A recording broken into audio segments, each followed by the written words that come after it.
Good evening, everyone. I'd like to welcome you all to the 2024 Issues and Answers Election Forum.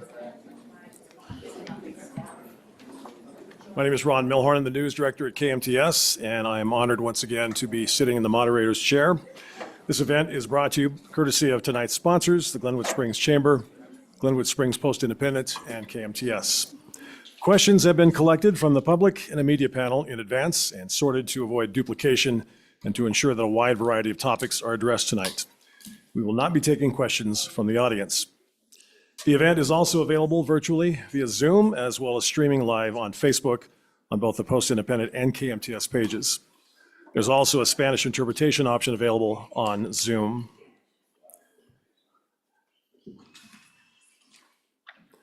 KMTS will rebroadcast the events, and links to the recording will be posted to postindependent.com, kmts.com, and glenwoodchamber.com after the event. As the moderator, I will ask the question of the candidates. We will hear 2-minute statements read on behalf of candidates for Colorado's U.S. 3rd Congressional District, as neither candidate is present tonight.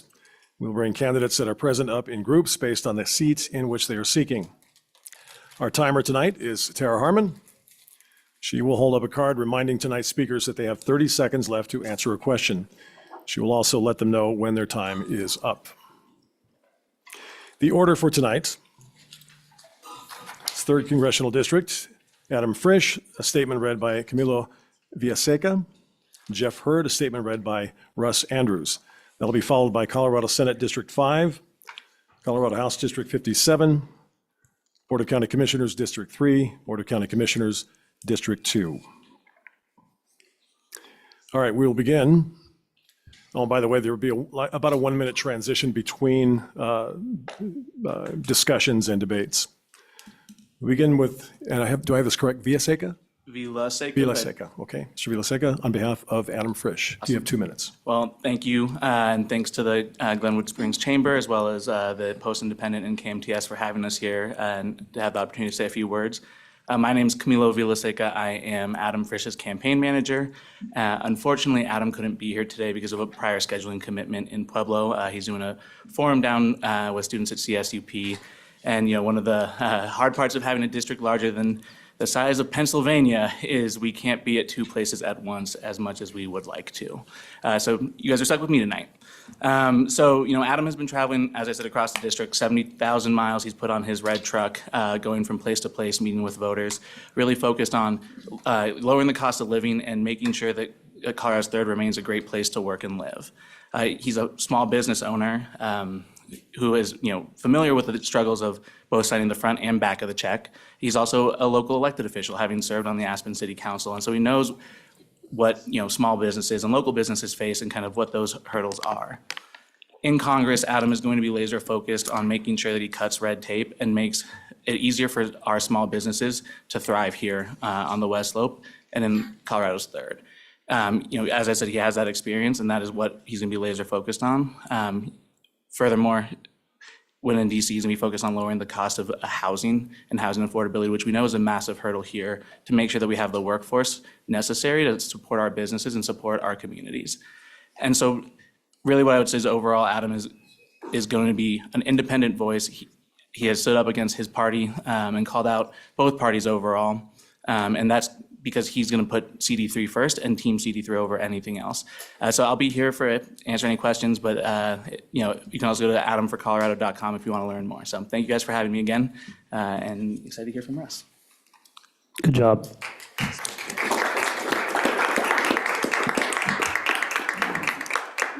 Russ Andrews on behalf of Jeff Hurd.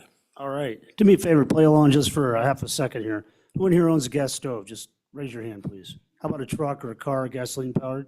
How about a firearm? Okay. Make no mistake. Adam Frisch and Kamala Harris, they're coming for your car. They're coming for your firearm. They're coming for your income. They're coming for your savings. They're coming for your electricity. If Kamala Harris and the Democrats keep the White House, if they keep the Senate, the last bulwark of defense to prevent this country from going into full-blown socialism will be the House of Representatives, which makes this seat the most important seat in America. America needs Jeff Hurd to win this election. So I've known Jeff now for 13 months. I've gotten to know him very well. He has become a close friend of mine. He's a great father. He's a great husband. He's an awesome attorney. He has 2 law degrees. He's a great listener. It's amazing to watch him in a room. And finally, he's a very compassionate guy. I want to tell you a story. I'll try not to get choked up here. My wife was diagnosed with Lou Gehrig's disease early last month, ALS, and I didn't want to burden Jeff with that information. He found out, and he gave me a call. Hey, you know, anything I can do to support you, let me know, Russ. Fast forward 3 weeks, I was giving a speech for Jeff down in Silt, and a woman came up to me after the speech and said, Russ, you probably don't know this, but Jeff Hurd has taken it upon himself to contact churches all over the Western Slope to put together prayer chains for your wife. That is the measure of who Jeff Hurd is, all right? Juxtapose that versus Adam Frisch, whose first instinct was to manufacture a lie that Jeff Hurd wants to export 19 million gallons of water from the San Luis Valley every day. That is a fabrication and a lie. So you look at Jeff Hurd and the character and the quality of that human being versus somebody who is literally out of central casting as a politician, and that's Adam Frisch. America needs Jeff Hurd, Colorado needs Jeff Hurd, and the Western Slope needs Jeff Hurd. Thank you.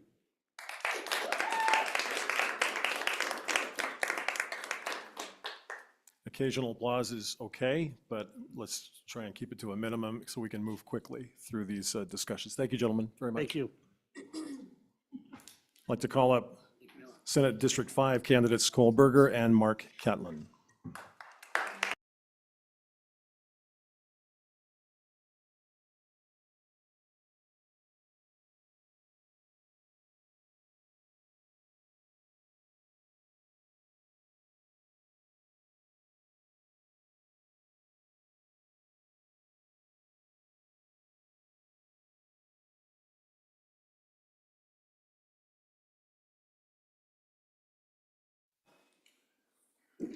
Good evening. We'll begin with Mr. Buerger, candidate Buerger, the Democrat candidate for Senate District 5, 2-minute opening statement. Well, I appreciate the Glenwood Springs Chamber, the Post-Independent, and everybody else who put this together. It's really important to have these forums so that you can learn more about us. For those of you who don't know, my name is Cole Buerger. I'm a 5th-generation Coloradan. I serve on the boards here in our community of the Middle Colorado Watershed Council, the Colorado River Valley Economic Development Partnership. I'm a volunteer for literacy outreach, doing English language tutoring. I'm a small business owner here in the Valley. Many of you have perhaps been to the Riverside, Rislanda Riverside on the banks of the Colorado River. We just opened it this year after a few years of red tape and bureaucracy. I'm running for state senate because the people of SD5 deserve a fresh voice in the legislature and new effective leadership. During the course of this debate, I hope that we get to talk about the issues that I hear about having traveled all across this district, from affordable housing and affordable health care, childcare, making sure that we're supporting our small businesses and our ag producers, our water, the fight for the right to protect our fundamental freedoms, and having traveled all over and talked to community leaders and elected officials, I've earned the support of many, from our mayor here in Glenwood to in Rifle, from Basalt to Gunnison and Pitkin County Commissioners. I grew up on my family's ranch just south of Silt, and my first memory is of irrigating with my mom. And I know how lucky we are to live here, but I know firsthand the unique challenges we face, and I look forward to talking about those today. Thank you so much for having me.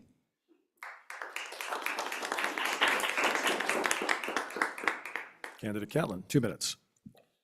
Thank you. Well, hello, my name is Marc Catlin.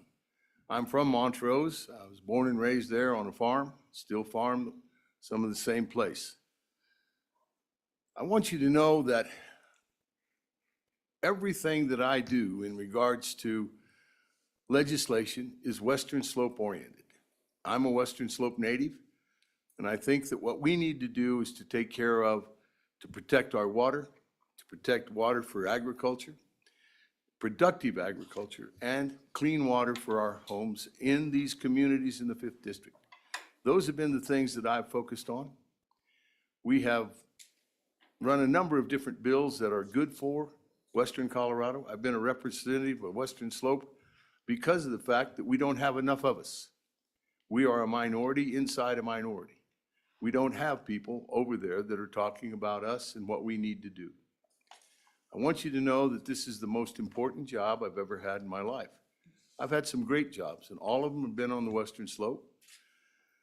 But this is the one that's the most important because people trust me enough to send me to Denver. Because when I get there, I think about home. I think about the area that sent me, the people that trusted me enough to send me to Denver. So the Senate is the same thing. You and I have to trust one another. And I'm here to get myself introduced to you so that you know who I am, and I'm hoping that I get a chance to know a lot more of you. We've met a lot of folks in Garfield. Garfield's a very special place. I think you all know that. Because all of your communities all have their own heritage, all have their own courage or their culture, and that's impressive. You hold on to that because it's your hometown. I appreciate that because my hometown's the same way. Anyway, thank you so much for inviting us. Thank you for hosting it, and thank you for coming. I'm proud of you folks who care enough to come and find out who you're going to be. Thank you.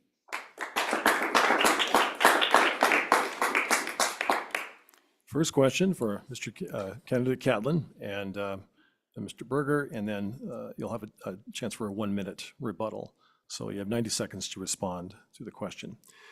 Candidate Catlin, as a reporter who has covered the Colorado General Assembly for many years, I've noticed an ever-widening political divide accompanied by anger, shouting from the well.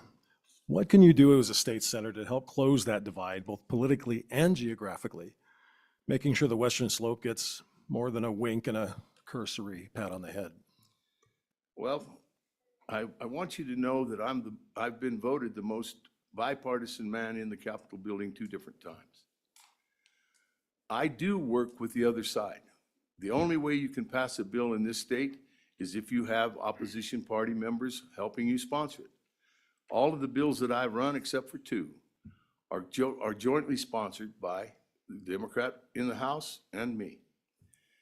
I've also been appointed to vice chair of the Ag, Water, and Natural Resources Committee twice by 2 separate, different speakers of the House. They don't appoint opposition parties to be leadership in those meetings, in those committees. So one of the things that I think we will continue to do is we will work across the aisle. The fringes seem to make all of the noise. They holler at one another. They try to get one up on each other. And what we try to do is to get something done for the district that sent me. We have run bills that are specifically to the district that sent me, and they've passed because they do something for the community. And one of the things you'll find is if a bill comes from out here in the West, it will work statewide. Where we have problems is when they come from Denver and make us whittle our square peg into a round hole. We've been doing that. We're effective at it, and we'll keep it up. Candidate Buerger, 90 seconds. Well, I think we know, regardless of what party you come from, when you come from the Western Slope, you have to work together with our partners on this side of the mountain and some of our rural partners on the west or the Eastern Plains. Our issues oftentimes out here are not a matter of partisanship. They're a matter of making sure that we work together and we build partnerships that allow us to get legislation built or passed for our side of the mountain. I would also like to see more legislators from the Front Range come over here and understand our challenges. I've proposed a couple of times having an exchange program with some of my hopefully future colleagues from the Denver area and the metropolitan areas so that they can come to Delta, Colorado, to Western Garfield, to our resort areas and see the challenges as they exist here. So when I get to the legislature, I look forward to building those relationships and making sure that we are doing everything we can to create partnerships and relationships that help us and find common ground. 1-minute response. Yes, sir, thank you. one of the things that you find when you get to the building is a lot of people from the eastern slope will tell you they'll come, but for some reason, it's a one-way road from our direction to them. They don't come back over here very often. Currently, I have those relationships that we're talking about. Those are the people that I transact with. Those are the people that put their names on my bills and come to me and ask me to put my name on theirs. So I hope you'll be able to do that, but right now, I can do those things. Next question, start with candidate Buerger. Through a law that is being challenged by 7 counties, including Garfield County, the state of Colorado, at the behest of Governor Polis, is taking $25 million of local severance tax revenue and transferring it to the state's general fund. Do you agree with this move? I don't agree with this move. I think that we have to make sure that the Front Range is not taking advantage of counties like ours to prioritize things like a Front Range passenger rail line or things like that. We don't need top-down action in the state of Colorado. We need bottom-up legislation and ideas results that are listening to everybody in our communities, not just the impulses of the Front Range. Candidate Catlin. Could you repeat that question? Certainly. A law that is being challenged by 7 counties, including Garfield County. The state of Colorado, at the behest of Governor Polis, is taking $25 million of local severance tax revenue and transferring it to the state's general fund. Do you agree with this? No, sir, I don't. But one of the things in Colorado, we by law have to balance a budget. That's one of the things that has to happen. So what ends up happening is that people vote for balancing the budget. We can't continue to finance the state out of severance taxes. Severance taxes have a very specific use, and they're for the communities that generate it. I have used some severance tax money to finance a couple of new buildings at Western Colorado University, because that's the way it was written, is those kind of communities have the right to have some of those dollars come back to them. Severance tax lays out there a lot like our Tabor money. It's a big bucket of money, and a lot of folks can't get away from doing that. So, I don't appreciate it, I don't agree with it, but sometimes you have to go along in order to make sure that the budget is balanced. So, no, I don't particularly like it. I'm good. 1-minute response. Yeah, I just think, from our perspective, we've got to make sure that we have people in the building that are not allowing the state to balance the budget on the backs of our communities. And I look forward to working on that every single day. Candidate Catlin, speaking of the relationship between the state and local governments, do you believe the state should be more or less involved in what are normally considered locally driven issues, for example, development and land use? I certainly do. You folks, and the folks in every town in this district, know what they want to be, they know what they want to look like. And there was an attempt on Senate Bill 213 to overstep your zoning and planning and all of those type of things. We fought hard on that. And in fact, by the time it was all over, that bill didn't pass. But what did happen was that bill was chopped up into 5 or 6 different little pieces that were easier to pass, and some of them did. I'm a believer in local control. I think you and I can make much better ideas and much better decisions than anybody that has to drive over here and stay all night. It's pretty hard to figure out what a community is if all you do is fly by and decide that you know what to do for us. We have to be the ones that tell the state, this is what we are, this is what we will be, and this is what we want to be. So, if you want to be a partner, be a partner. Don't be the boss. So to be clear, less involved. Yes, sir. Okay. A lot less. Candidate Buerger. Yeah, I would echo those sentiments. I think that we know that 213 that the representative just talked about was a Christmas tree bill where they tried to jam every single wish into a bill that would essentially take control from our side, from our smaller communities, and put it in the hands of the governor and others. We don't need that. I think we see the variety and diversity of needs in our communities. This district has both Aspen and Delta. We shouldn't be jamming all of their the legislation that affects them into one piece and putting more power in Denver. 1 minute response. Well, here we are agreeing. I guess, it's not too much of a debate, but I agree. Western Colorado particularly, we have very special needs and wants, much different than what they would have out on the Eastern Plain. So we have to be the ones that stand up and do it. You folks are the ones. You're here for the meeting tonight. I know that you attend these city council meetings and county commissioner meetings. That's the best way that I know to continue with local control.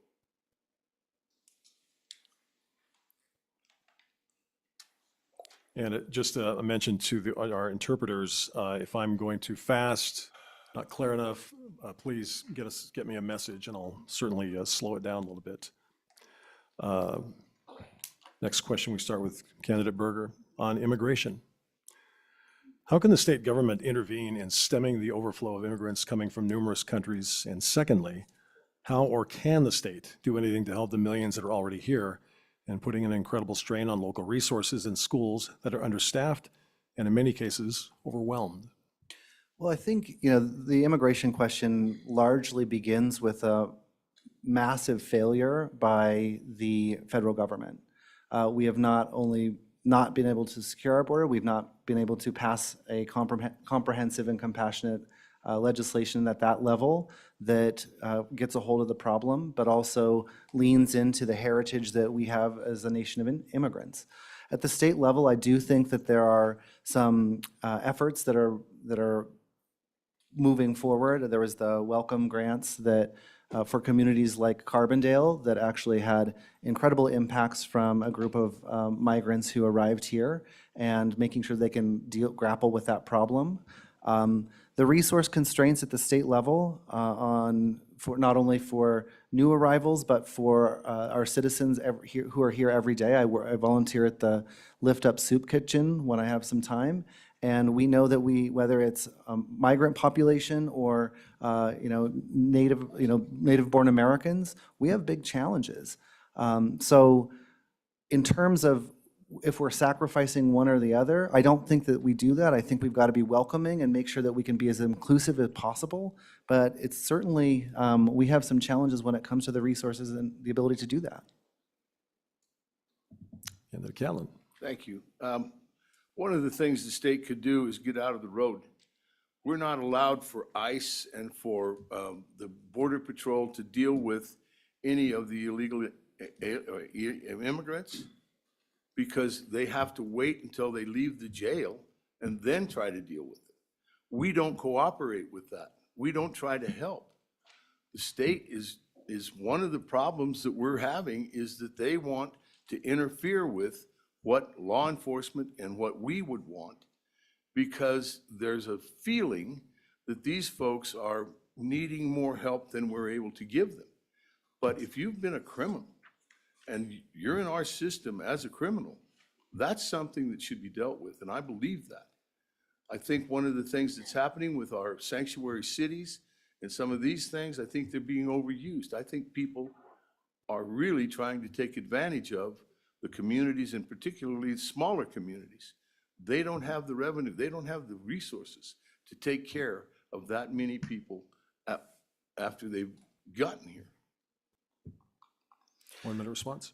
Well, I think that oftentimes this issue is also just used to divide people. The sanctuary cities issues that have come up in Montrose and other places, these resolutions are essentially meaningless. They're just used to divide populations rather than actually solve problems. I do think that we have to make sure that we're addressing the bad apples in the population, whether that's criminals who have come in. But this is often treated as a political ploy rather than actually working together to solve the problem. I got the time card, but I think I have a little bit more. So yeah, I mean, this is a difficult issue. There is no easy solution like so many of our solutions, but demonizing each other is not the way that we solve problems in Colorado.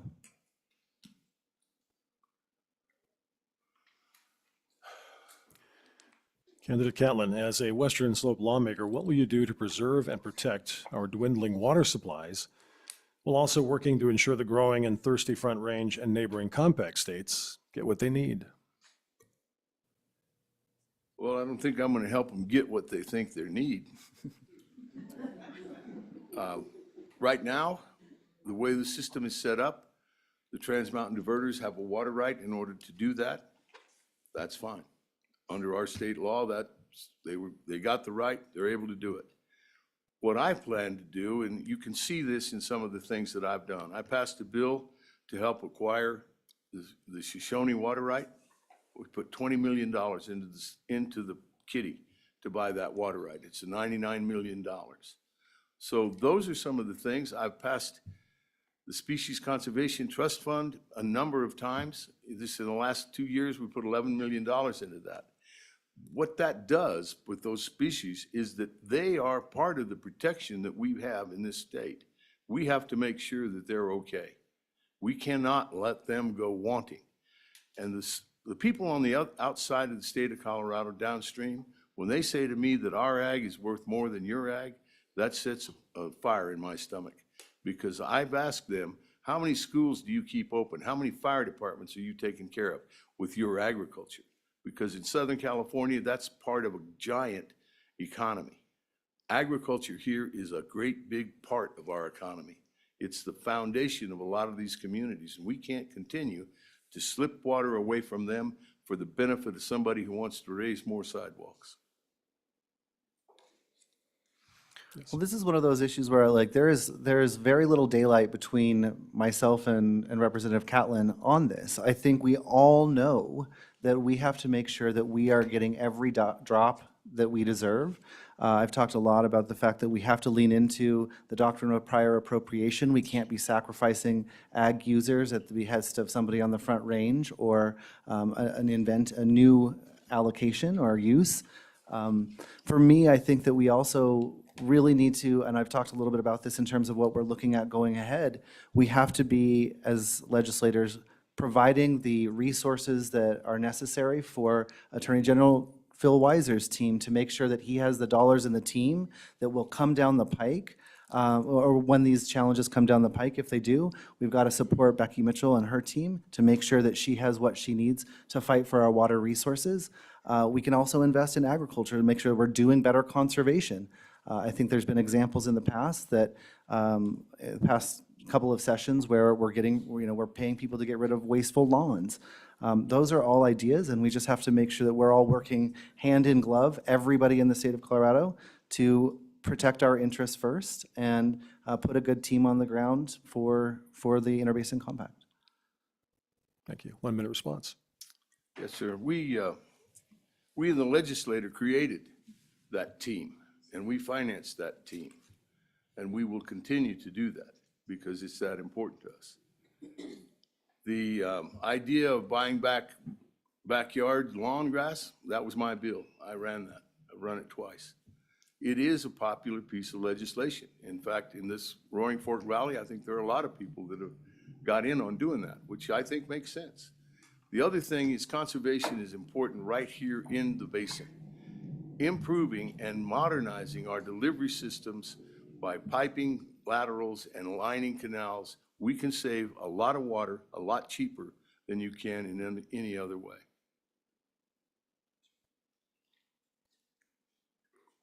Candidate Buerger. The U.S. Supreme Court, in a 6-3 vote, overturned Roe v. Wade in the Dobbs decision in June of 2022 and gave states the authority to ban or limit abortions. As a state lawmaker, would you vote to place any limitations on abortions, including late term?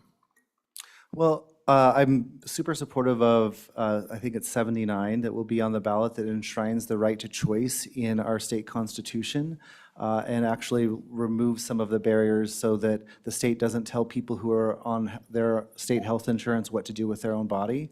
When you look at the late term abortion issue, it's like tiny percentages that happen, and they're usually because of fetal anomalies or things like that. So, this is one of those issues where the government should stay out of it, and we should be preserving everybody's choice to make the decisions about their own body and their family.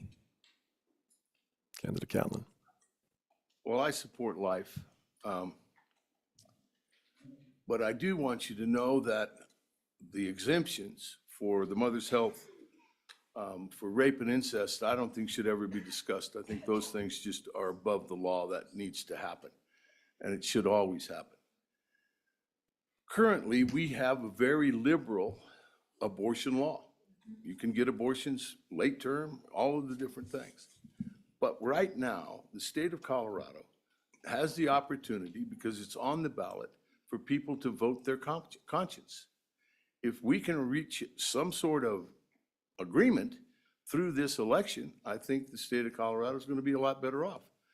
It's in the hands of the people now, which I really think it should have been to begin with. So we'll see what happens on the election, but that's my stance. Response. Well, I just think this is a great example of where we don't, like, my opponent doesn't want to tell people what to do until it's voting with his party, right? We should not criminalize women for making their own choices, and my opponent has done that, and he's voted to make abortion a Class 1 felony. And there is significant difference on this issue, and I am supportive of making sure that the government does not tell people what to do in that respect. All right, our last question, and I know there are so many issues that we need to cover, but this one gets down to the nitty-gritty, the cost of living. Candidate Catlin, what role can the state legislature with regard to inflation and the rising cost of daily living? Well, before I start, I want to make sure that you all understand that was not a vote. It never got to the House floor, what my opponent just said. For cost of living, I think you folks in the Roaring Fork Valley have a much different and a much tougher issue because of the prices that are being quoted. You know, I was here yesterday, and they told me the average price is $900,000. There's nobody in the room that can probably buy a $900,000 house. What the state can do with that is, I think we need to start figuring out what can the local community do. If we need housing, everybody come to the table. The hospital, the schools, police, the firemen, everybody who has it. Sit down at the table and say, I've got land. You have this, you have that. Put it all into the pie and figure out what this community could do. And after you've decided that, then you have the builders come in and tell you, can you do it? And what would you get for that? Then you would maybe go to the state and say, look, we can do this much. We're going to need this much in order to accomplish it. We need to do these kind of things, and I think we start at home. I think that's really the first place we need to be for housing. Candidate Buerger. Could you repeat that question? Certainly. What role can the state legislature play with regard to inflation and the rising cost of daily living? Yeah, I think the affordability problem is something that is top of mind for everybody in SD5 in Colorado. You know, and there's no silver bullet. I think on the housing front, we can certainly work to get out of the way. I've talked a lot about needing to reform the construction defects standards of the state of Colorado so that there is more incentive for builders to build entry-level homes and condominiums rather than, you know, taking the check for building a $5 million house in Aspen. I think that we can help small businesses provide affordable health care for their workers. Many of our people in the 5th Senate District are employed by small businesses. And if we can help them create risk pools and better address the healthcare provision side of things for small business owners, I think that's a really good idea. The state should look at ways we can support childcare facilities as well, whether that's building them or partnering with public-private partnerships. I think, you know, rather than building one unit of housing, you know, it would behoove us to build a childcare center or help build a childcare center that impacts hundreds of families. And those are the things that we're going to have to work on in a kind of interconnected way to make sure that we can actually keep people here and they can thrive in our communities. Response. I think one of the things the state could do is get out of the road. We passed an awful lot of legislation that have raised the prices of everything by regulation and by fiat. We can't keep doing that. The idea that the state gets a chance to dictate to us what we're going to pay, and those type of things. Let's lower the income tax. Let's do some of those kind of things. Let's take this out of the road rather than just continue to add on. And to build a house and put a fee on it in order to build healthcare or housing or childcare only raises the price. We need to figure out how to get out of raising the price on these things and minimize the price.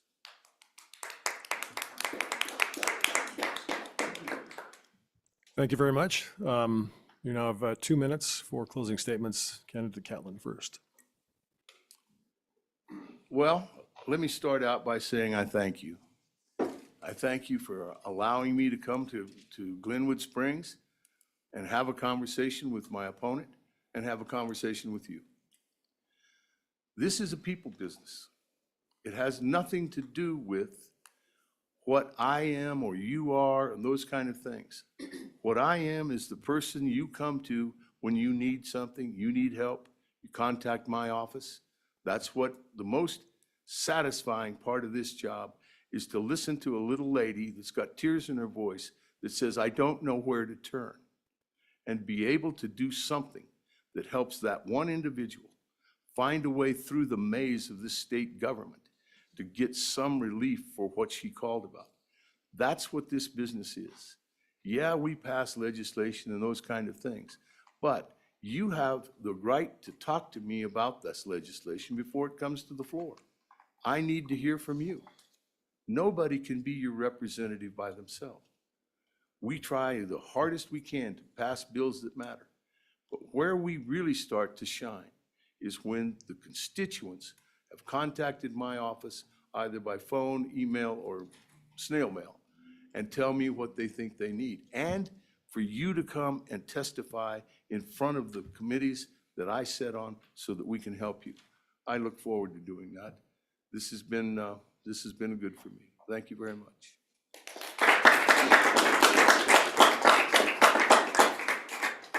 Candidate Buerger, 2 minutes.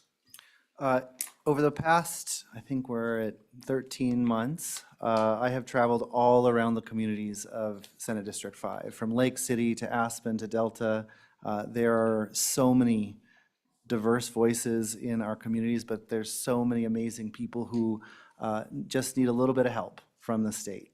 Somebody to take their concerns, whether it's around what their small business can do or how their farm can operate.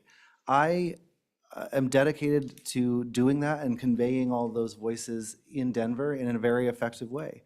Having grown up here, I know what it's like to have your entire livelihood, your family's entire livelihood, depend upon water. I know what it's like to experience being able to, the challenges of getting health care here. We had a bridge go out over on US 50 over Blue Mesa Reservoir this year. If that had happened in Denver, it'd have been a 10, 15-minute diversion.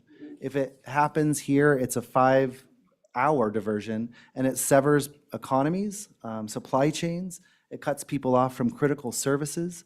And I think we just need to have somebody in the legislature who will be able to channel those concerns, but also be effective in the majority.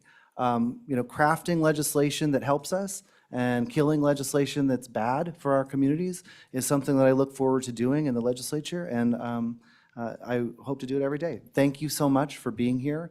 I really appreciate the chance to have these conversations, and I look forward to talking with you after. Thank you very much.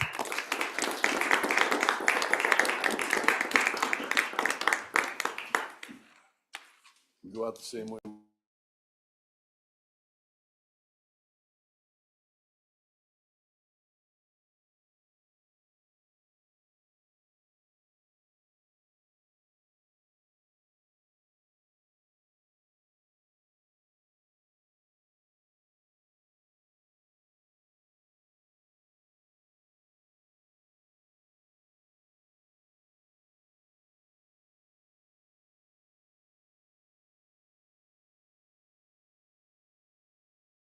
Opening statements, Candidate Velasco. Thank you so much. I want to thank everyone for joining us, also the Post Independent and our Chamber of Commerce. and our host for bringing us together to share more about our vision. I'm Representative Elizabeth Velasco. It has been an honor to serve House District 57. I'm finishing up my first term as your representative, and I've been working really hard. We passed 33 bills.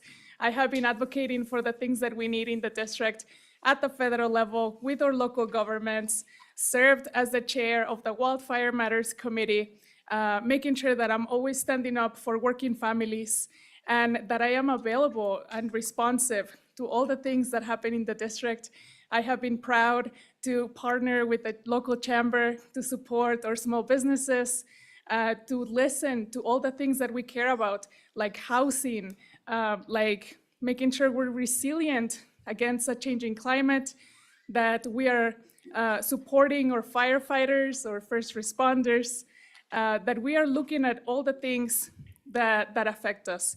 My experience as a wildland firefighter taught me that we must collaborate together to get big things done.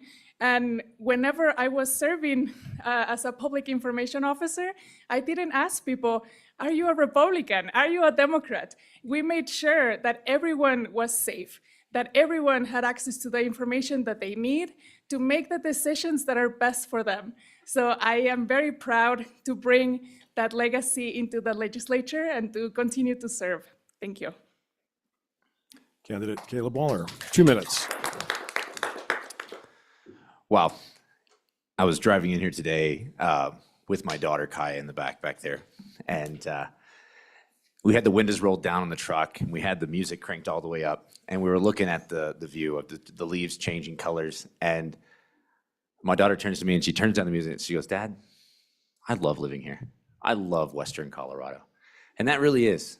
We live on the Colorado River, just down in Silt. And just to feel the energy and the dream of what it means to live on Western Colorado, you also feel the responsibility of what it means to protect it. So I launched my race into, my political journey just across the lawn here, counting ballots. I called, at the time, Jean Alberico was our clerk and recorder. I called her up and I said, Jean, I want to get involved. So as I was counting the thousands of ballots that were going across the thing there and doing the signature verification, setting up the polling stations, I fell in love with the election process. I fell in love with giving people the power to vote and to choose their next representative that can best represent them. So as I fell in love with that, all of a sudden it was presented to me one day, what do you think about running for office? What do you think about representing Western Colorado? And I said, this is something that would be a dream, to protect what we all love and to represent the great people of Western Colorado, the people that I love, my children and my family, would be the greatest privilege of my life. I'm excited about chatting with all of you, along with Representative Velasco, discussing some key issues that are important to us. And let's get down to business. And thank you guys for hosting KMTS, Post Independent, and the Chamber. Guys, this is exciting, and I'm looking forward to being your next representative.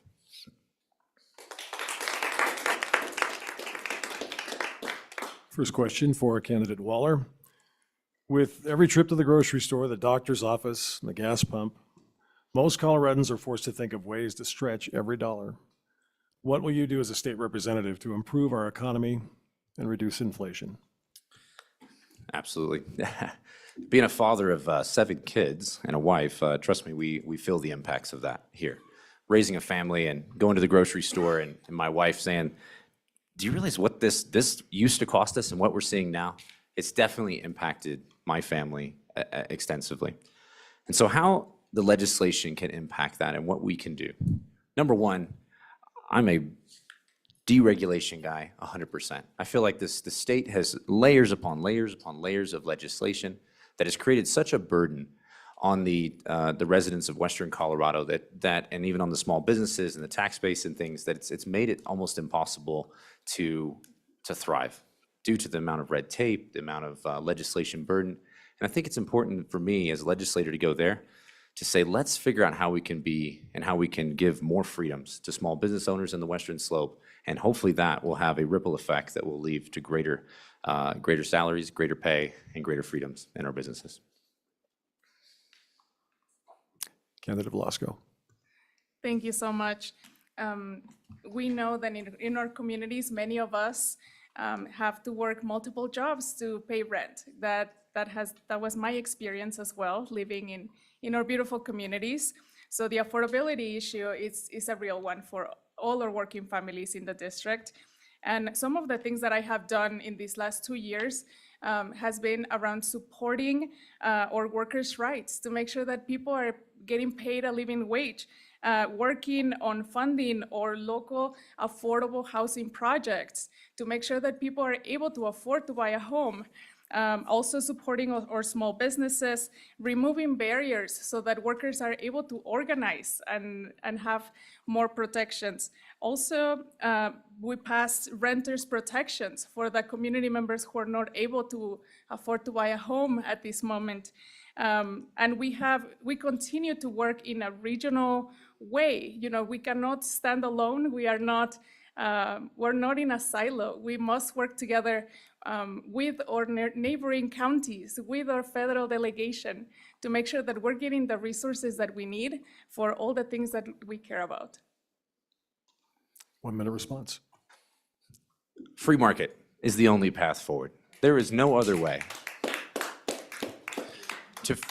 to empower the residents of Western Colorado than taking away. It doesn't take much of an economics degree or mindset to ask the question, where does this money come from? That we're already looking at a $950 million deficit at the Capitol. How are we just going to continue passing out more and more and more and more and more?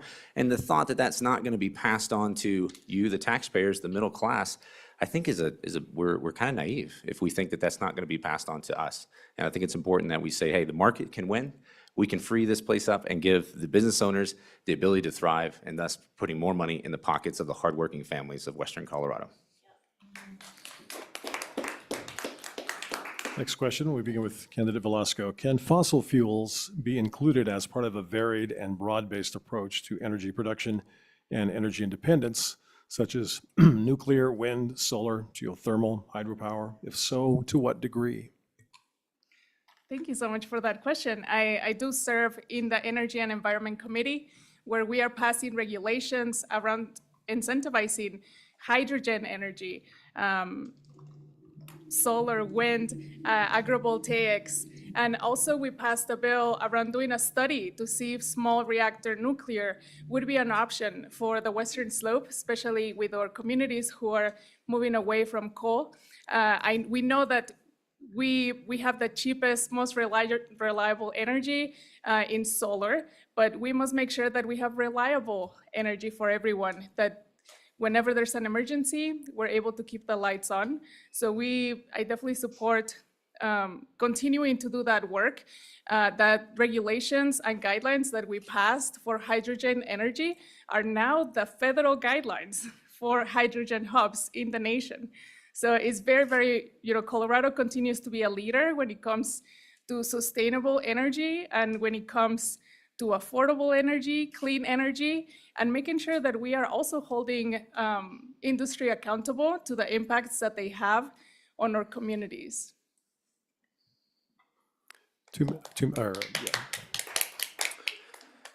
90 seconds.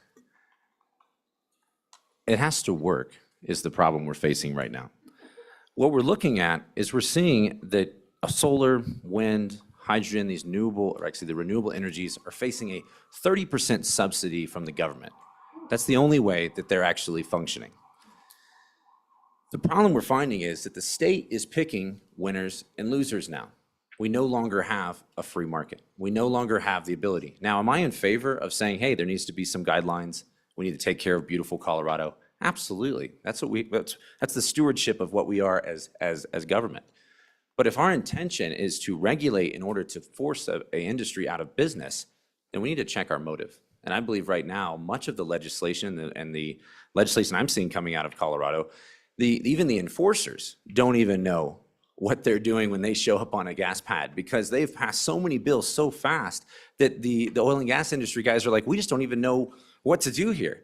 So we need to do an all of the above. All of the above is when we say, hey, we love nuclear, we love hydrogen, we love wind, we love all these renewables, but let's create a path for it to work. Let's make sure it meets the market, and when it meets the market, it will work, and it'll be, let's be the leaders around the globe as to what energy could look like. 1 minute response. Thank you so much. Just this year, I was proud to pass a bill to increase oil and gas production fees to invest in transportation. In Colorado, we have aggressive goals when it comes to emission reduction, when it comes to making sure that everyone in our community has access to clean air and clean water. So it's very, very important that we continue to get the funding to address the impacts and the footprints of industry, like closing orphan wells, like making sure that our schools stay open, that we're not closing schools because of broken gas lines or broken pipelines, that we're remediating the land so that we can continue to graze, so that we can continue to utilize and support our economies. So I've been very proud to serve and support our clean energy roadmap here in Colorado. Thank you.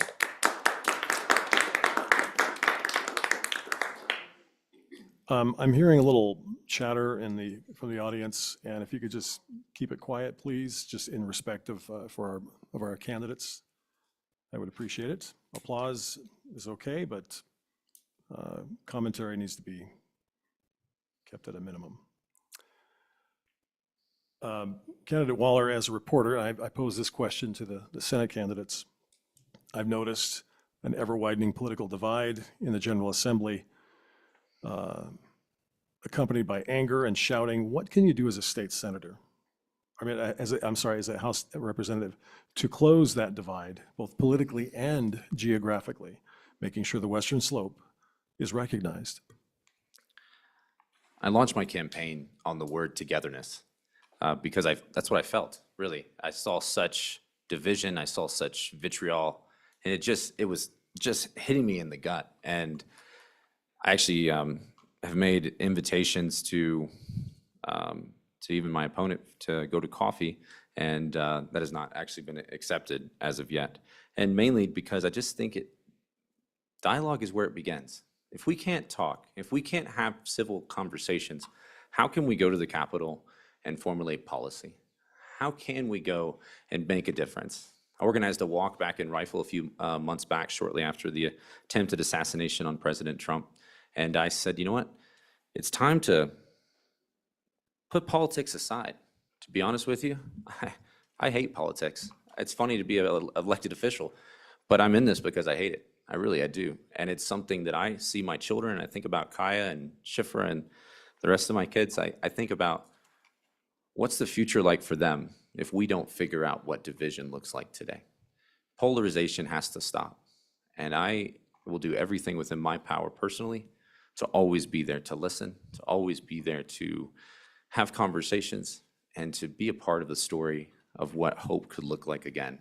And maybe politics could one day be something where we can look at it not as a divisive thing, but something that ultimately brings people together. Candidate Velasco. Thank you so much. In my 2 years serving as your state representative, I have been very proud to work across party lines, to work across geography lines, to get things done for our district, for House District 57. And I agree that there's much that we can work together on, and we must work with everyone that wants our same goals. But also, we must stand up against extremism. We must call out whenever there's attacks against our LGBTQ community, against migrants, in a district that is 30% Latino. Whenever we see attacks and derogatory language, we must not stay silent. I am here to stand up strongly for our district and continue to be a strong voice for us. I really appreciate my opponent and his message of unity, and we must continue to have this good candidacy. But the campaign comes second to me. So if I'm not able to march on a parade, I am happy to miss that because I am in Denver in committee passing bills that are going to support our resiliency here in our communities. So thank you so much. 1 minute response. This is important to me. If there's any reason that I'm running, it's for this reason. It's because I love this community and I hate division with a passion. The immigrant community, I went to a party the other night and I was invited. I was the only gringo there. And this young 21-year-old young lady, she pulls me onto the dance floor with her family and we're dancing there, we're having fun. And it was just so empowering for me to be there, to be a part of that story with this family. Back in October of last year, the attack that happened on Israel, I was the first that went to the county commissioners and sat down and I said, there's been a 700% rise on attacks on the Jewish community. Can we make a statement that says our Jewish community is welcome here? I said, if any member of my community, no matter who you are or what you believe, you have rights, and those rights will be protected, and those rights will be defended, and I will be the first to step up and say, you matter. Candidate Velasco, through a law that is being challenged by 7 counties, including Garfield County, the state of Colorado, at the behest of Governor Polis, is taking $25 million of local severance tax revenue and transferring it to the state's general fund. Do you agree with this move?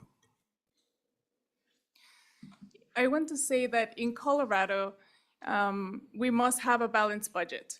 We must make sure that there's no debt, that we're paying our bills, that we're covering the costs of running government.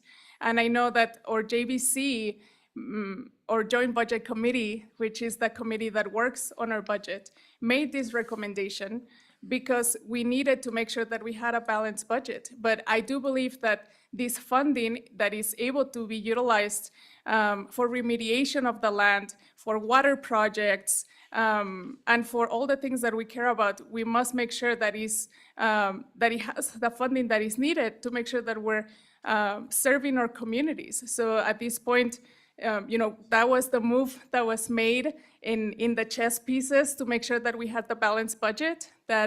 And this is also because of the constraints that we have in Tabor. So I am looking forward to bringing those funds back so that we're able to utilize the funding for the things that we care about. But I feel like, the move was made to keep the balanced budget, which is our #1 goal. And I look forward to bringing those funds back to make sure that our communities have access to those grant programs, to those remediation funds, and those water projects that are vital for all of us to have access to clean water. Candidate Waller. I would not support it.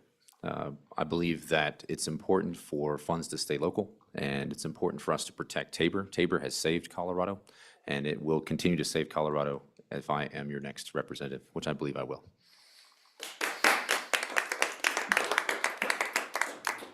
One-minute response. I just want to share, there was a poll done recently that showed that I am 11 points ahead. So I look forward to continuing to serve as your state representative next cycle.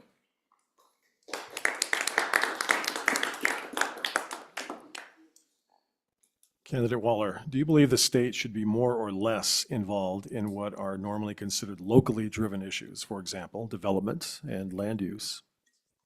I sit on the Planning and Zoning Commission for Garfield County, and multiple times there's been situations that have come up that has been discussed. Then, oh, wait a second, that's something from the state. We have to try to work around and things.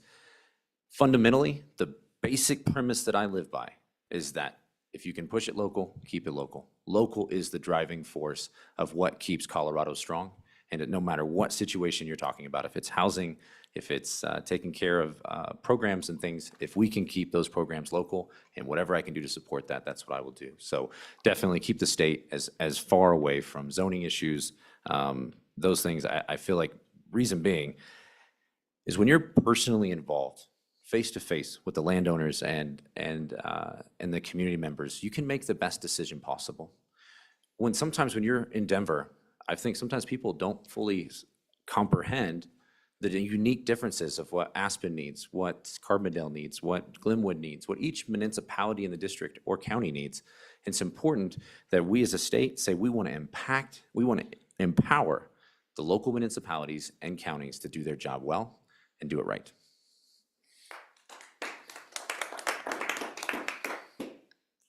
Candidate Velasco.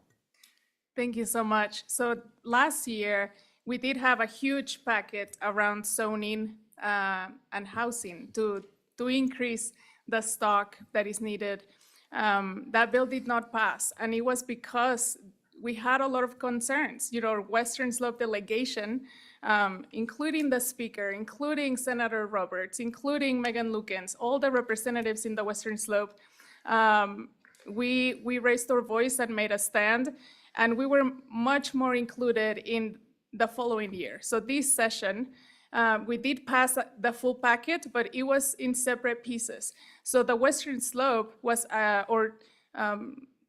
rural resort communities were exempted from a lot of these zoning regulations because we do believe that it must stay local, that local control is important. So the only things that apply to our community are that our local communities must make an assessment of needs. What are the needs in our communities? And they must also make a plan to prevent displacement of our community members. We continue to see that we keep getting pushed to the west because of the affordability issue. So I have been proud to be a strong voice for our community, to keep local control, but also make sure that our local governments have the support to get the job done. 1 minute response. Private property rights are the fundamental founding of our country. And if we encroach on private property rights, then we are infringing on one of the bedrocks of what we have in society, whether that's water, whatever that is. It's important that we as government 100% empower the residents to know that we will never infringe on their right to life, liberty, and pursuit of happiness.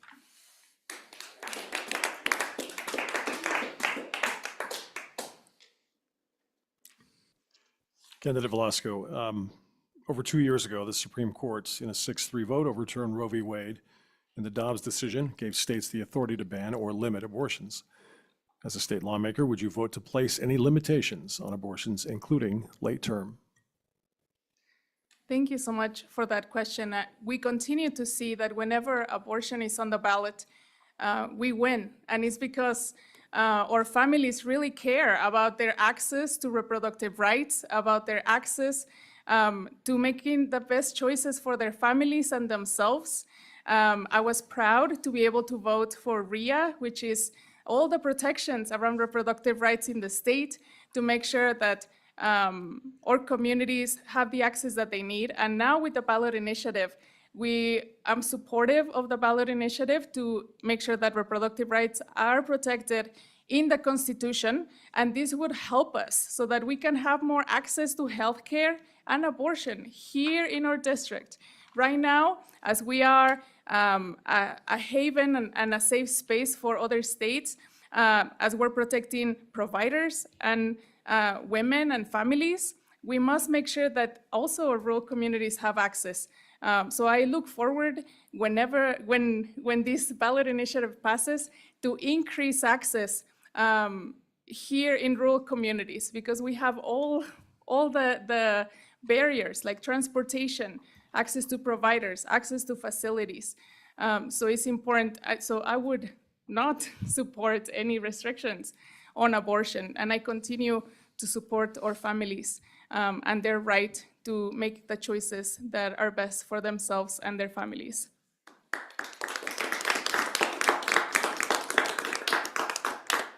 Candidate Waller. Wow, this is a very complex and very divisive issue.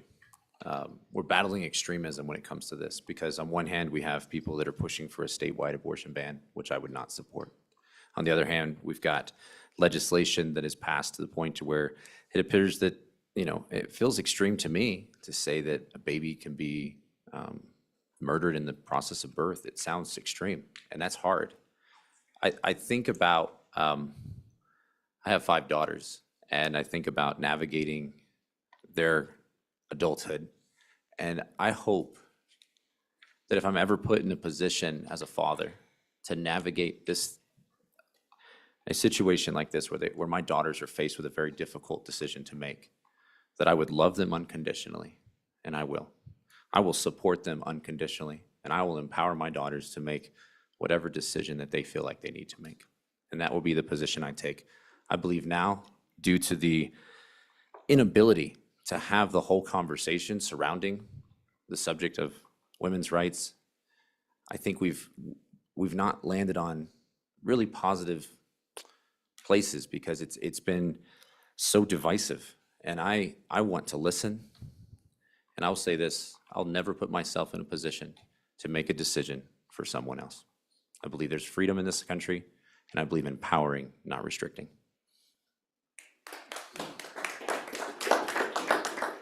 One-minute response. Thank you so much. And I do want to share that these talking points about after-birth abortion are not real, that nowhere in our country killing babies is allowed. So this has been a lie that has been fabricated by the extremist opposition. So I definitely look forward to continuing to support our access to reproductive rights, not only abortion, but IVF, and also all the things that come with our health. So we must continue to address the issues with housing so that we're able to attract and retain talent here in our district, and support working families. And I have done that in the legislature and will continue on doing that work in the next cycle.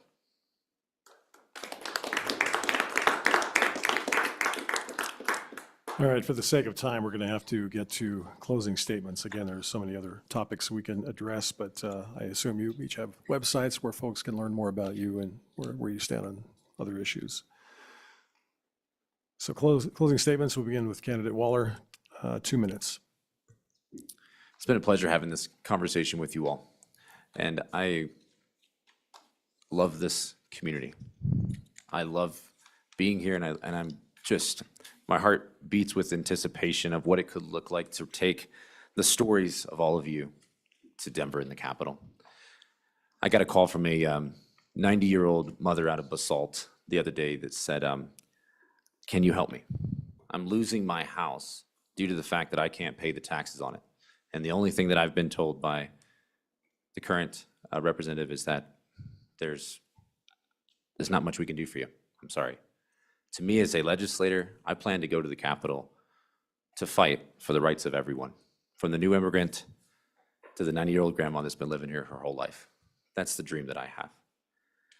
This past week, the day after the debate, Sunday morning, my phone buzzed, and I received a notification. It says, your Google business has now been removed.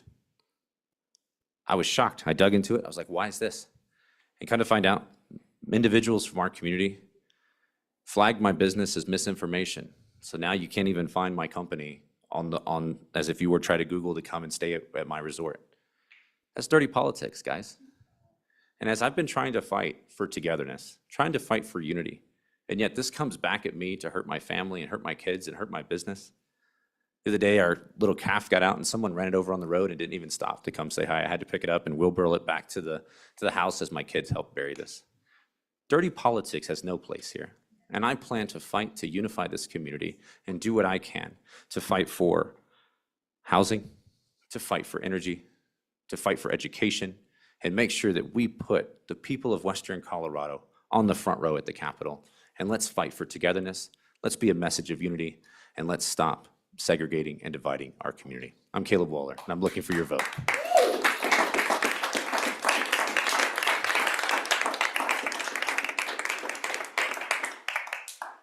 Candidate Velasco, 2 minutes. Thank you so much. You know, we made history when I was elected. I am the first Mexican-born legislator in the state of Colorado, the first Latina, the first queer person ever elected to represent the Western Slope. And I want to ask for your support, your vote, your treasure, your time. I have been very proud to have the endorsement from many organizations, Colorado Working Families, Voces Unidas, CIRC, New American Leaders, reproductive justice organizations like Color, Planned Parenthood, Cobalt, gun violence prevention organizations, Colorado Ceasefire, Moms Demand Action, climate and environment organizations like Conservation Colorado, the Sierra Club, labor organizations. These are workers, the workers in our communities, or state workers, Colorado Winds, AFSCME, SEIU, CWA, AFL-CIO, or railroad workers. Also education, the American Federation of Teachers, Colorado Education Association, or Colorado Professional Firefighters. Care for Colorado, because of all the votes that I have taken to support access to healthcare here in our communities. So I look forward to continuing to do the work of representing our community proudly, of being a strong voice for us, and driving back and forth on I-70 to represent our communities. It's always an adventure, from construction, fires, and all the things that we see.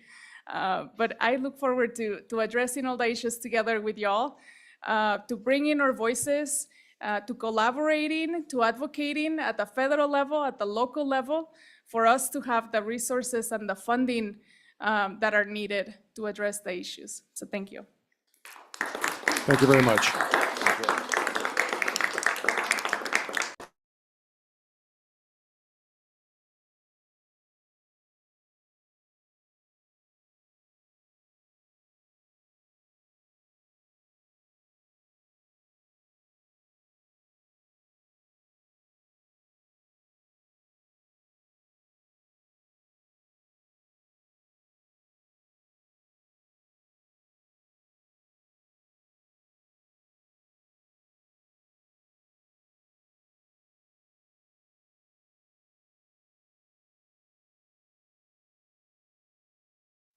Candidate Arauza. Thank you. Thank you all for joining us here this evening. My name is Stephen Arauza, and I am running to be your next Garfield County Commissioner for District 3. I'm a working parent, I'm a scientist, and I'm a career public servant with over a decade of experience in regulation of the oil and gas industry. I am running to provide the perspective and the lived experience of our workforce and our working families on this Board of County Commissioners, because I believe that Garfield County is best served when our representation is reflective of our whole community. The working community here in Garfield County has been pushed into difficult situations by 4 terms of leadership of my opponent. Workers are being pushed, as Representative Velasco mentioned, further west and ultimately out of the community in search of affordable housing and of accessible services. Under Commissioner Samson, Garfield County has received the dubious distinction of being announced to be the #1 worst county in the country to buy a home by the NBC Homebuyer Index. Workers in District 3 are dealing with limited access to healthcare and childcare that's available up Valley, and public transportation is virtually non-existent in our district. The workers in Garfield County deserve to have representation who understands our lived experience, who respects the challenges that we face, and who will value policy decisions that improve the quality of life of our workforce, because it is our workers who are serving as the engine of our economy here in the county and serving economies in communities throughout the region. As your county commissioner, I will work across levels of government to expand access to healthcare, childcare, affordable housing, and public transportation, because these are the pillars that will allow us to create and sustain a thriving workforce community. My vision for Garfield County is a place where workers are able to afford to live in the places where they expect to work, and they have the time to be able to thrive in our community just like the rest of us. Thank you.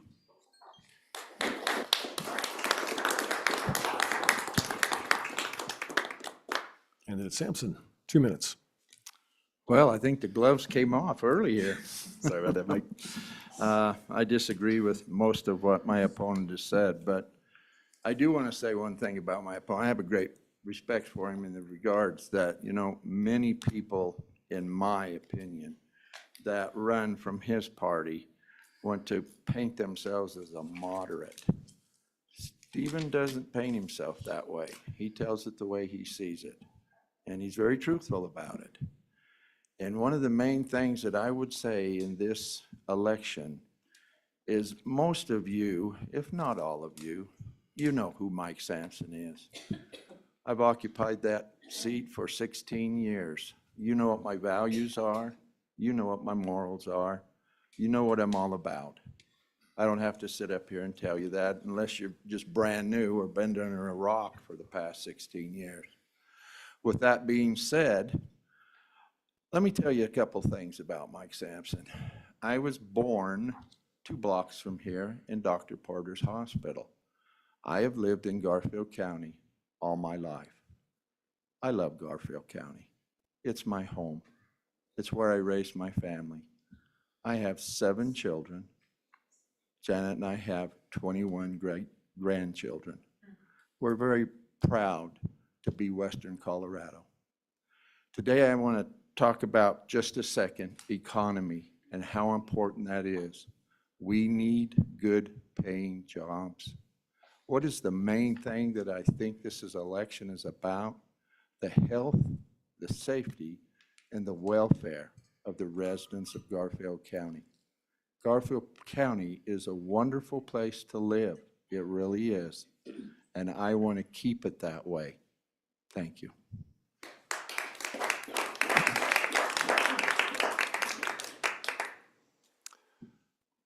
All right, first question for candidate Samson. Based on the number of questions we received about this topic, I think it's important to spend some time discussing libraries. Yes. The controversy seemed to begin when the board rejected the appointment of a board member that sparked a countywide debate over children's accessibility to adult-themed books and literature. Can you explain your stance on this issue and why what the county's legal role should be? Thank you for that question. I'm glad it came up.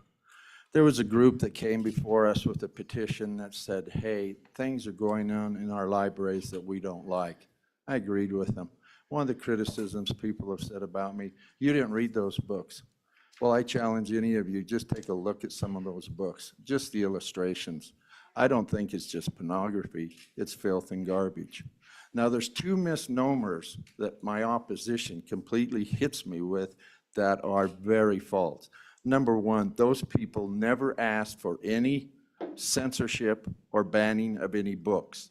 What they asked for was that those books would temper your be, applause. okay, that those books would be removed from easily accessed by small children. To me, that's a reasonable request. Library board, please do it. We're done, we're through with it.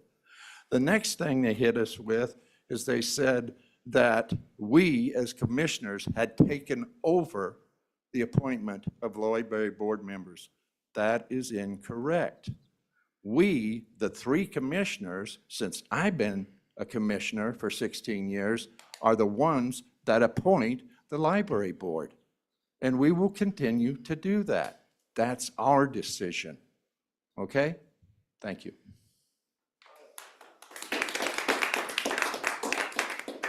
Again, I must ask for a sense of decorum.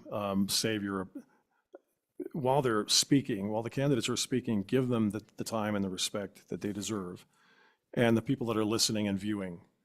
So no comments, please, or applause while they're speaking.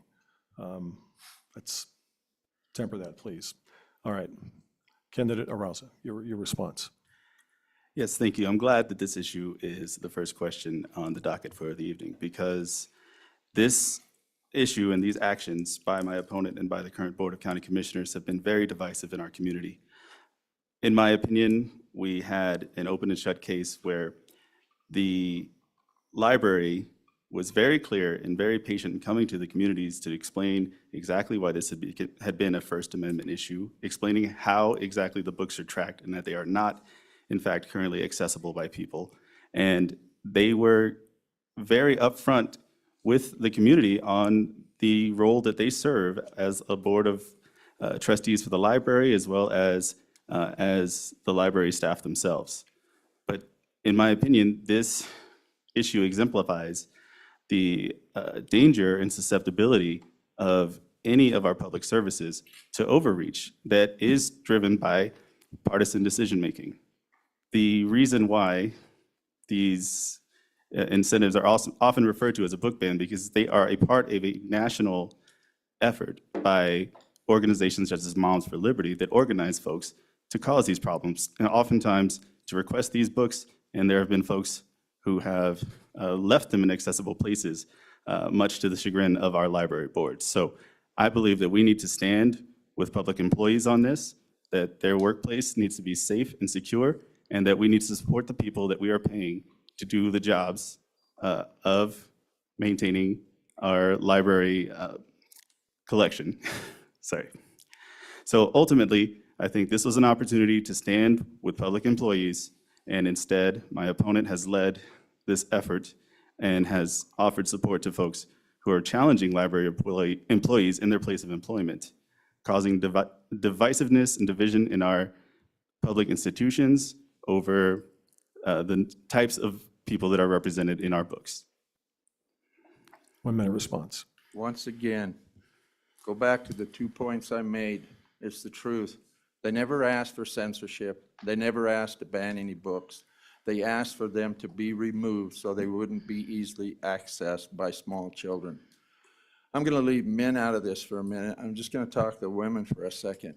What mother or what grandmother wants their child or grandchild to be susceptible to something like that? That's not right. We're America. And we talk about the First Amendment, but sometimes people twist things. I taught government classes for 30 years, 25 years in the high school, 20 years at CMC. I know a lot about the First Amendment, and I know that people can take things like that and twist it. Do you think for 1 second that the founding fathers, when they created the Constitution, would say, yeah, we want filth and garbage at the front door there, so when little kids come in, they see it? No, they wouldn't.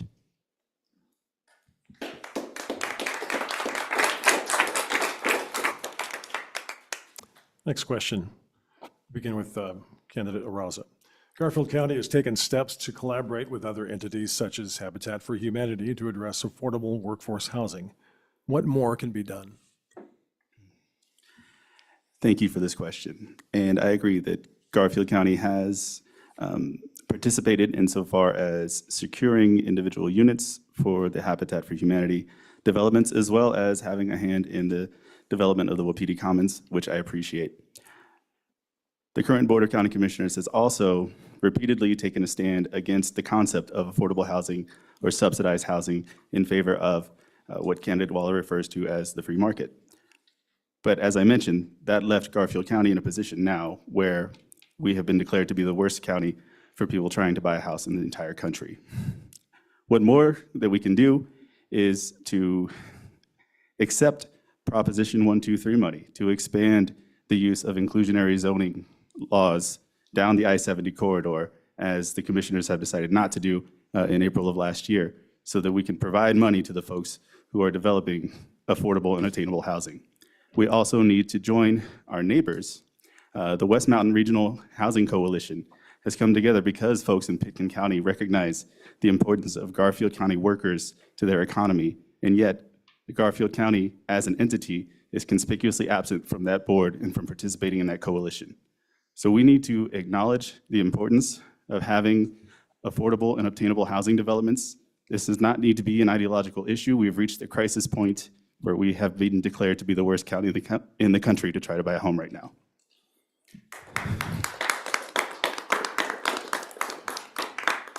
Mr. Samson. Thank you. I anticipate there might be a question on this. I have a list here, what I believe what we've done in Garfield County. We've required affordable housing in subdivisions. We've contributed $100,000 per year to Housing Authority. We make ADUs up to 1,200 square feet, a use by right. We've allowed 4 ADUs as use by right per lot if associated with a business. We've reduced minimum lot size for deed-restricted workforce units. We've repealed restrictions, thus allowing tiny homes. We've waived building permits and traffic impact fees for restricted and affordable workforce units. We've supported Habitat for Humanity's Wapiti Wapiti Commons project and contributed $200,000 to that. We've expanded household income criteria for the affordable housing program by lowering the average median income. And we've applied our private activity bond allocation for 2023 of 3.7 and 3.9 million for the single-family mortgage loans through CHAFA. We're doing a lot of things. That's 10 of them right there. Is that my time? Oh, I'm sorry. So please don't listen to that. We're not doing anything. Housing is important. It really is. And we're trying to do some things, and we have done some things to help. The source of him saying it's the worst place, I would consider the source of where that's coming from. I don't believe that.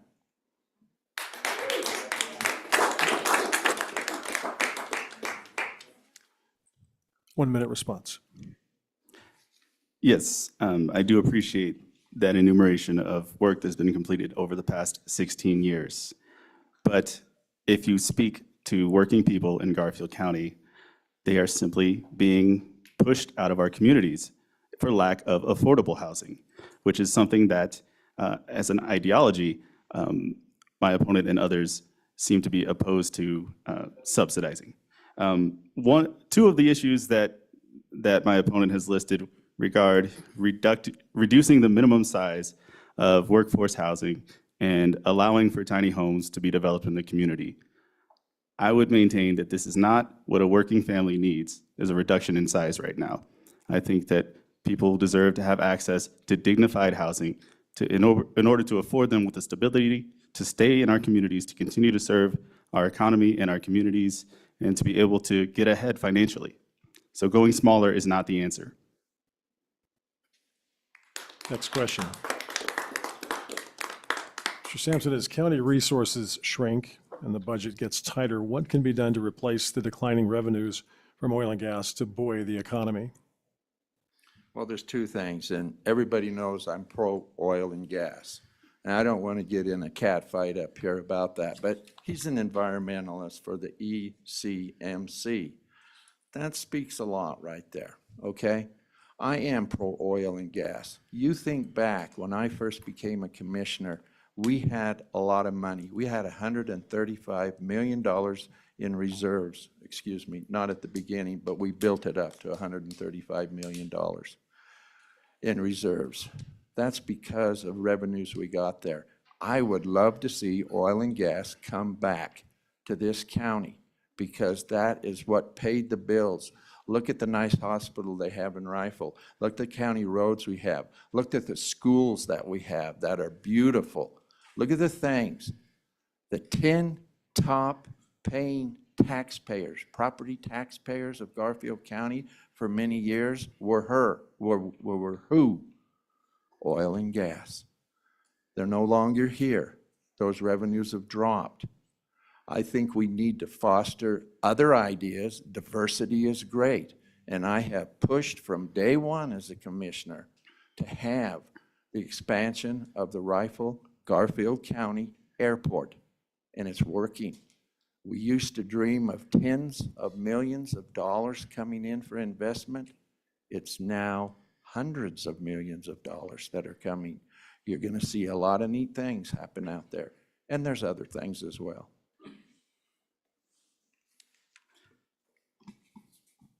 Yes, thank you for this question. A note on my employment. I have been for the past 12 years plus working in the oil field, in flame-resistant clothing, with a gas meter, with my hard hat. I know what this field looks like, and I value the people I've been working with for the past 12 years.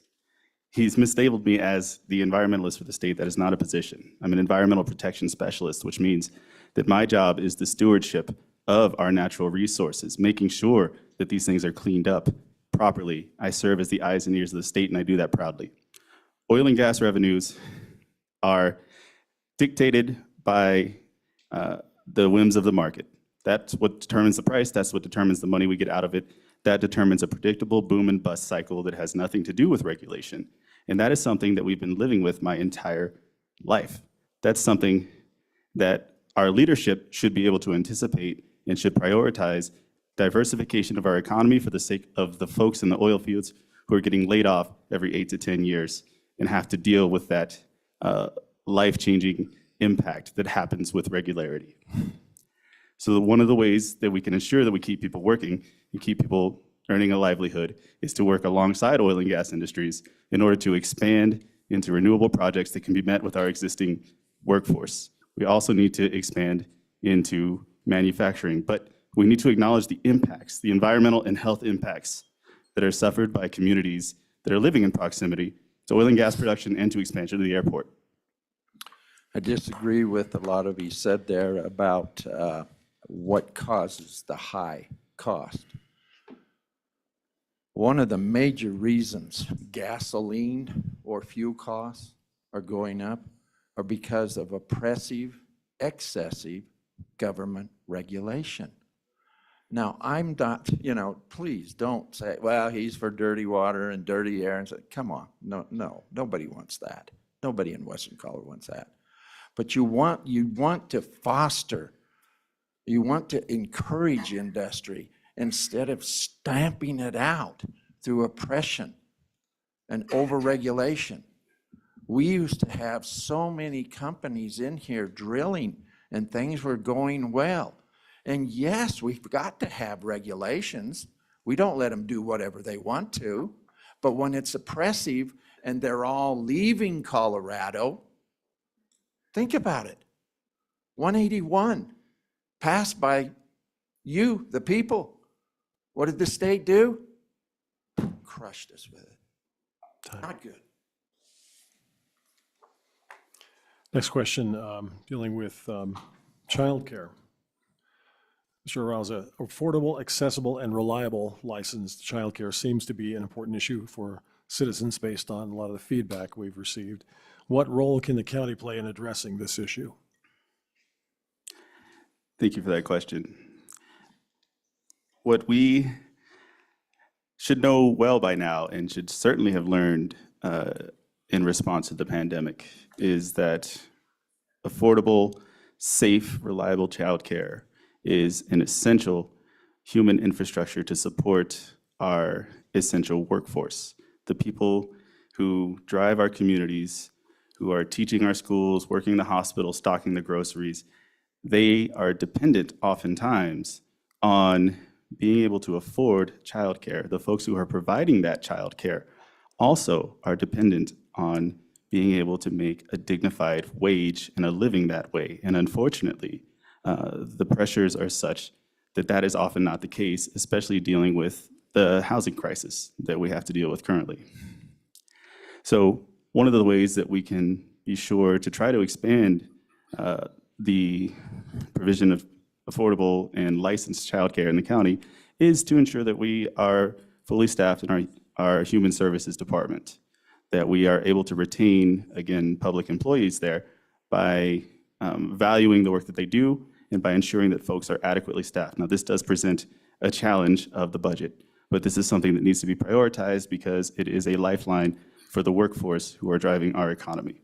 We need to ensure that we're able to license folks and that folks are licensed in the languages that are spoken in our community. I would agree. I would agree with my opponent on almost everything he said there, and we're striving to do those things. This is a tough thing. This is tough. It's personal. My daughter and her son, my little 5-year-old redheaded grandson, live with us, my wife and I. And my wife takes care of Peter when he's not going to school. Did you know that Peter is in the same class as Felix? Yeah. Yeah, that's news. My grandson and his son go to the same class at Grand Mesa Elementary. We're going to be doing some things later so that we can't take care of Peter sometimes. My daughter, for the past month, has been very unsuccessful trying to find childcare to take care of him. It hits me personally. I know where it's at. I see it in my life, in my grandson and my daughter's life. But we're trying. This is a big thing. It is. And I've worked with people, and I'll still continue to work with people because it's vitally important. We're talking about the health, safety, and welfare of our children. our children. And that's very dear to me. It was dear to me as a father. It's even probably most so dear to me now with the experience of fatherhood and as a grandfather. And I pledge to you that I will try my best, do whatever I can on a county level to help that come about. 1 minute response. Yeah, you're not going to see much of a disagreement up here today. I mean, and part of that has to do with the fact that it was Apple Day in kindergarten, and I'm sure that our kids had a great time. You know, I think that childcare touches on the intersectional nature of the pressures that are being faced by our workforce. Every aspect of life touches on that because the workers are providing services at every step of the way. As you go through your day, think of the number of people that you interact with. You go grocery shopping, somebody stocked that food for you. All of these folks are dependent on the essential infrastructure of childcare, and that's why that work needs to be dignified work that pays people for the quality of the service that they're being provided. It is an invisible support that everything else is built upon. So I'm glad that we're in agreement on this. Mr. Samson, the county has been entangled in some legal issues and battles with the state and federal government over many issues such as sage grouse habitat and multiple use of public lands. Has it been worth it? Yes, absolutely, Ron. Garfield County is known as a leader. I go back to Washington at least once a year to visit directly with many people and agencies and so on, but especially our senators and representatives. I've gone over and testified in state committee hearings and so on at the state capitol. It's important that our voice is heard, but I will tell you this, check it out if you don't believe me. People look to Garfield County. Now, there's a couple reasons for that. Got to be real honest about it. We've been blessed financially. We're a lot better off than almost every county, with probably the exception of Weld County, which has oil and gas, and a lot of it. So we have the means whereby we can do things and be leaders. And one of the most important things that we do, I believe, is land use, but also protecting public lands. Two-thirds of Garfield County is federally owned and or state owned, government lands, and they control things. PILT, payment in lieu of taxes, violently important. We fight like that to keep that every year and be reimbursed for those funds and so on. But public access to public lands is something that they're trying to take away. Those lawsuits against them are vitally important for our county. Mr. Arauza. Yes, would you repeat the question, please? Certainly. The county has been entangled in some legal issues and battles with the state and federal government over many issues, such as sage grouse habitat, multiple use of public lands. Has it been worth it? Thank you for the question, and thank you for the repetition. There are numerous ways in which the county commissioners and the apparatus of the county are tasked with representation of the community. And I think that in instances where there has been authentic community engagement, where the voice of the community is really what's driving the actions, then that is a necessary action of the county. I would disagree that committing over $2 million of county funds, say, to lobbying in response to Senate Bill 181 was a wise use of the funds. Having been involved in those rulemaking processes myself, I can say that the industries are able to hold their own quite well in those spaces. And I would have liked to have seen more community involvement in that, as well as in multi-use of public land. But what I would say is that the decision to join the Douglas County lawsuit to bring immigration and customs enforcement is a misuse of land and misuse of public funds that promotes division in our community. That was done without impact or input from the Latino community that is marginalized currently in Garfield County. So I believe that the actions that we take send a message that we have to be exercise caution in pursuing these types of actions, and that we need to be driven by community input. Just as the library decision was made, we should have had input from the Latino community as well. I think we have to be real careful here, because I think my opponent is painting all Latinos or Hispanics of one political ideology, and that is not correct. I have talked to many of my friends that I grew up with and lived with that are Latinos and Hispanics. They do not share that. They do not share that ideology. And they like the more conservative, family-valued ideology that transcends all of that. That being said, many of you are a little younger, but if you're older or around my age, you remember going up into the Forest Service and you'd see two signs: land of multiple use, or land of many uses, or multiple use. I don't see those signs anymore. You know why? They want to take it away. They don't want you to have public access to public lands. They don't want to have any extraction, grazing, any activities on those lands. That's not right. And I will fight the federal government and the state government so that doesn't happen.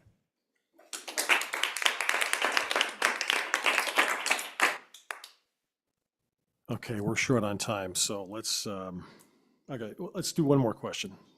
This one came up a lot. We'll start with Mr. Arauza. Should the county do more to tackle the mental health crisis in the valley? If so, what can be done? That's an excellent question. Thank you for asking that. We are experiencing a mental health crisis in the Valley, and I believe that a lot of it relates to the amount of economic stress that is being felt by working families, by retirees, by young families trying to get started in the community. I don't think personally that promoting the political division at this time really helps with that. I believe that the county should be, and they do work with our nonprofits to an extent and through the grant process in order to support the work that they've done. And I appreciate that. Garfield County is rich in folks who are doing the work, and we're lucky to have them.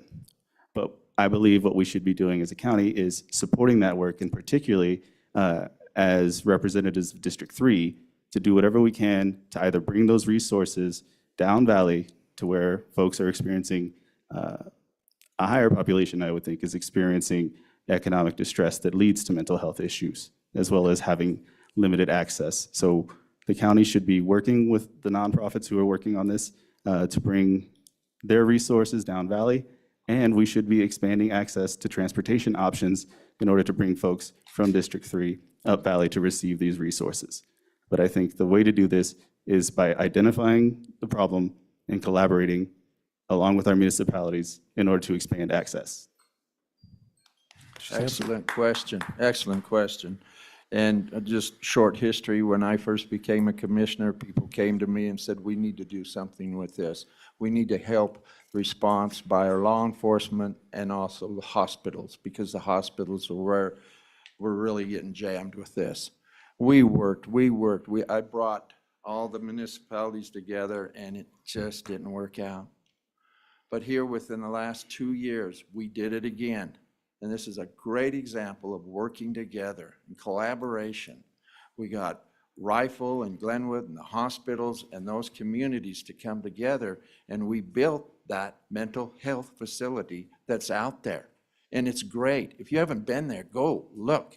It's great. That is a perfect example of people working together. And you have to be persistent. You have to give and take. You got to learn to work with people. If you get into an elected office and you think, I'm going to have it my way all the time, you're going to be sadly mistaken, okay? You got to learn to work with people and do those things. That mental health facility that we have out there, working with Mind Springs and these others, that's a perfect example. And that's a great blessing to everybody in our valley. Great job. 1-minute response. Yeah, I would like to add that there are significant mental health issues that are ongoing in our long-term migrant community, in our new arrival community, in the LGBTQ community, within the communities of folks who are being targeted by hyper-partisan political rhetoric, who are seeing themselves as the center of these book censorship or banning efforts that are being supported by our Board of County Commissioners. We shouldn't be making things more difficult for our marginalized communities. We shouldn't be openly courting the involvement of immigrations and customs enforcement when it has the potential to break up homes within our communities. This is not helping with the mental health crisis. This is contributing to the problem in Garfield County.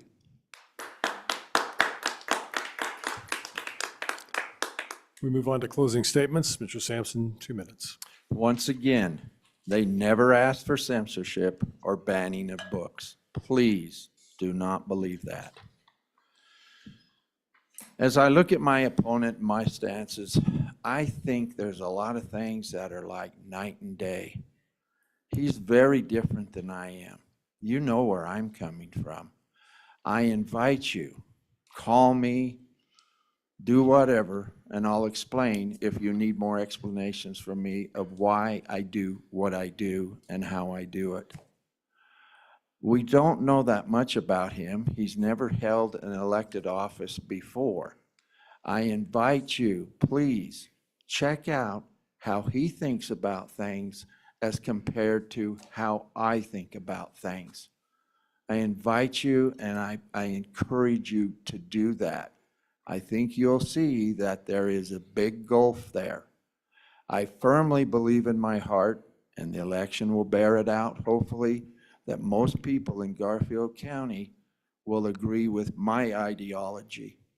I didn't get reelected 4 times by not being somebody that is in touch with the people. I've lived here all my life. I'm a working person. I worked 25 years for the Garfield RE2 school district as a teacher, 5 years as an administrator. The last 20 years of that, I worked as an adjunct professor for CMC. For the past 16 years, I've been your commissioner. I truly would like to continue to do that. I love being a commissioner. There's tough days. Some days are real tough, okay? But please keep this in mind, if anything, about tonight and about our discussion. There's one overriding principle that I always use when I have to make a decision, and that is what is best for Garfield County. Thank you.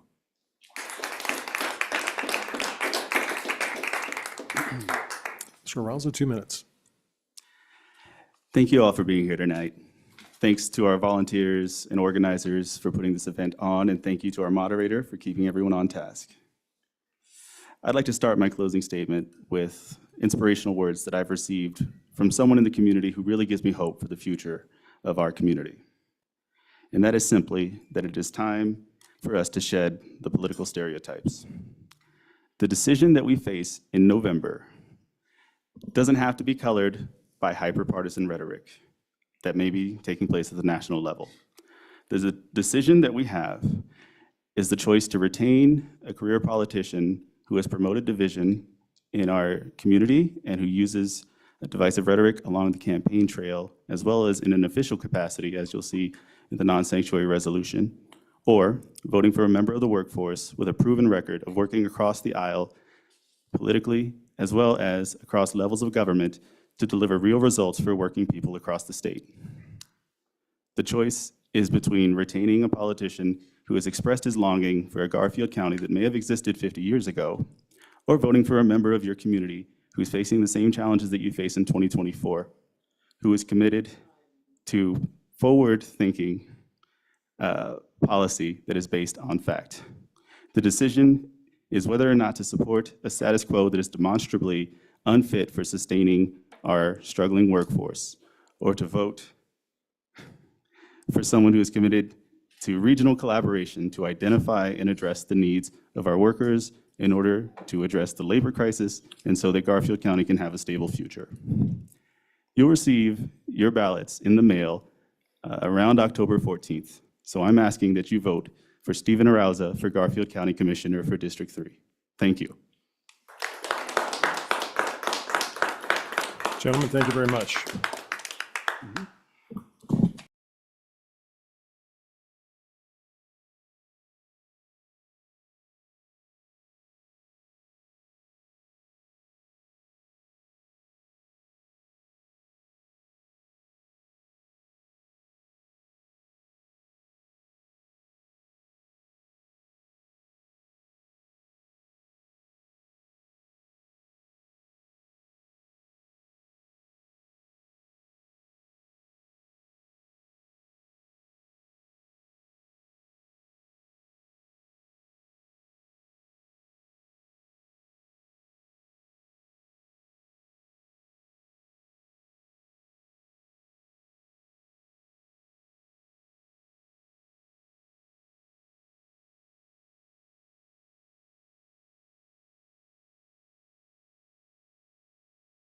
Minutes, we begin with candidate Caitlin Carey.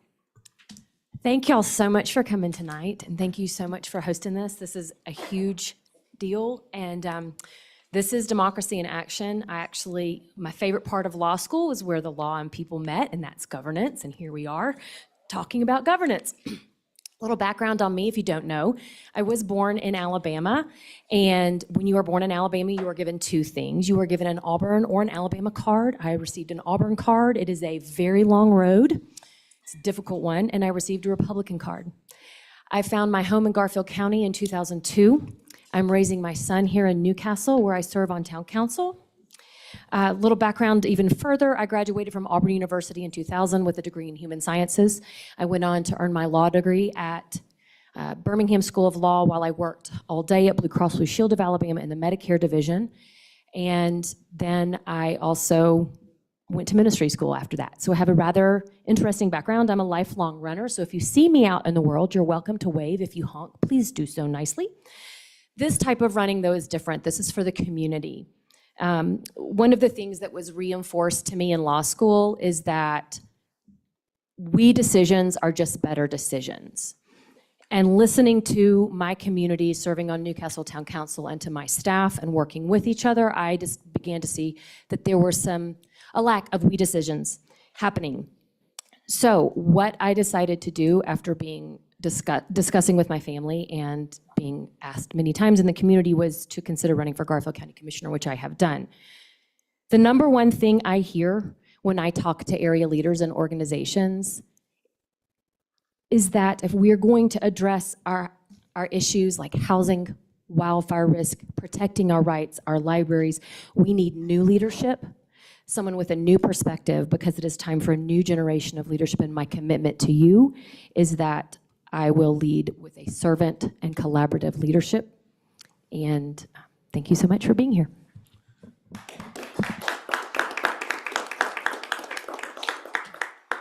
Mr. Will. Thank you. 2 minutes. And thanks for having this.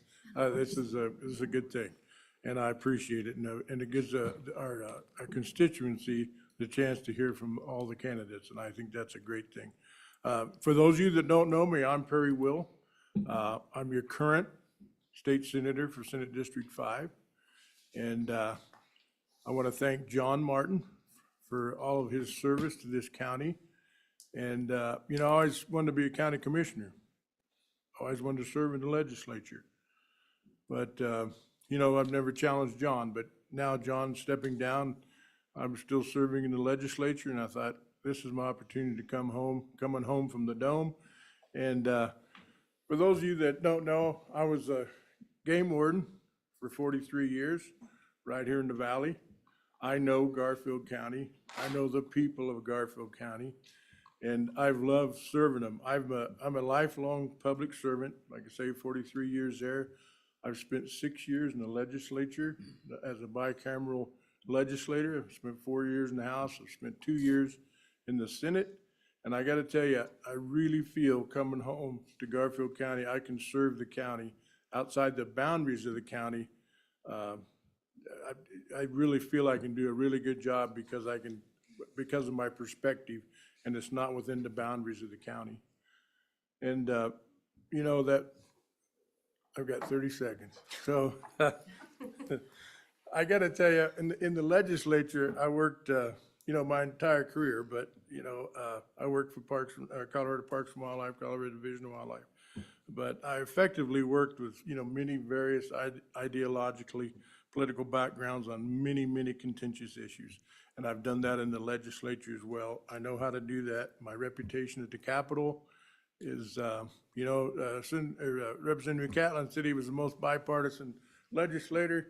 Well, I think it might be a tie because I have Perry Will Fridays at the state capitol and a great fan page on Instagram. So I worked across the aisle on 142 bills that I've done since I've been there. Thank you.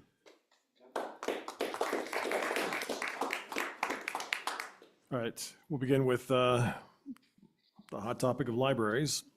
Again, this controversy seemed to begin when the board rejected the appointment of a board member based on, that sparked a countywide debate over children's accessibility to adult-themed books and literature. Mr. Will, can you explain your stance on this issue and what the county's legal role should be? Yes, thank you, and thank you for that question. My stance on this is pretty easy, right? I'm not for banning books. I am for protecting children.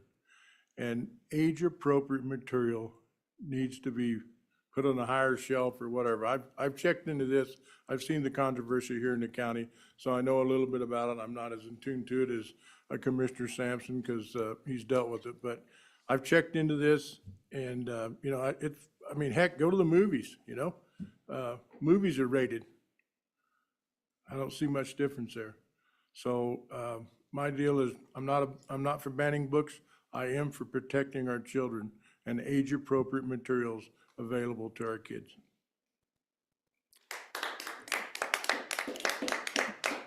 And to Carey. Yeah, I would be in agreement that I would like my child to look at things that are appropriate for him. I have a 12-year-old son. He's on a camping trip right now. But here's what I will say. With all due respect, Commissioner Martin, you're not Martin, excuse me, Commissioner Samson, it's been a long day. I did not see the desire for collaboration, and this is where I see the problem. As a leader, couple things, your words matter. So when you call something that someone else may enjoy reading filth, then you are passing judgment on someone that you know nothing about, and I do not agree with that. Secondly, I think that by not taking the time to sit down and hash out a decision or a working agreement, then it was inappropriate. And here is why. In 2008, the commissioners gave some autonomy to the board of the library to make decisions. The process of deciding who was going to be on the board went through the library district and that board and came in front of the commissioners for a decision. Now, I realize they could have asked as many questions as they would have wanted to or potentially even said no, but that's not where we were. When they took that back without utilizing a collaborative framework, it took autonomy out of the hands of someplace they had already given that autonomy. I find that to be tremendously problematic because in my mind, that is additional government, and that is not what we need.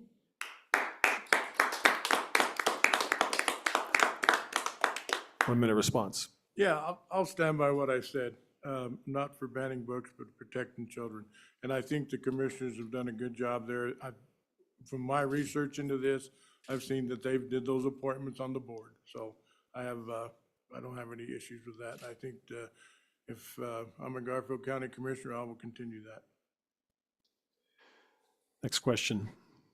Candidate Carey, as county resources shrink and the budget gets tighter, what can be done to replace the declining revenues from oil and gas to buoy the economy? I'm sorry, what?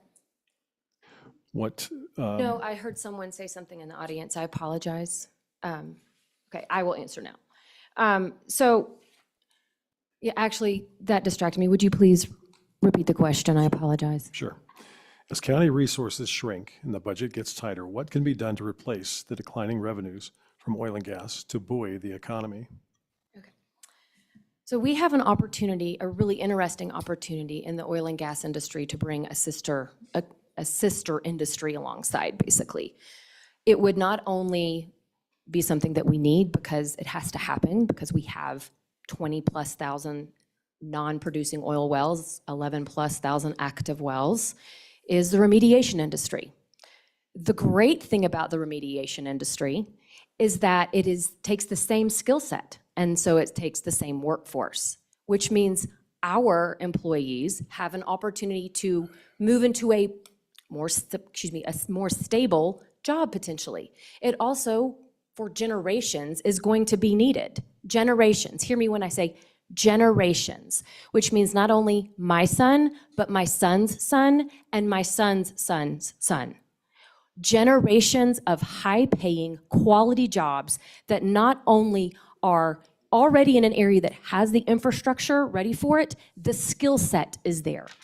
This, I heard Mr. Samson say that he thought that Garfield County Oil and Gas was going to save the world. I think it was correct. It's been a couple years. I apologize if I'm not perfect.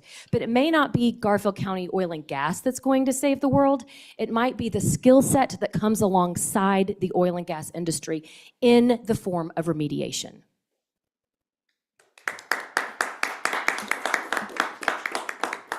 Mr. Will?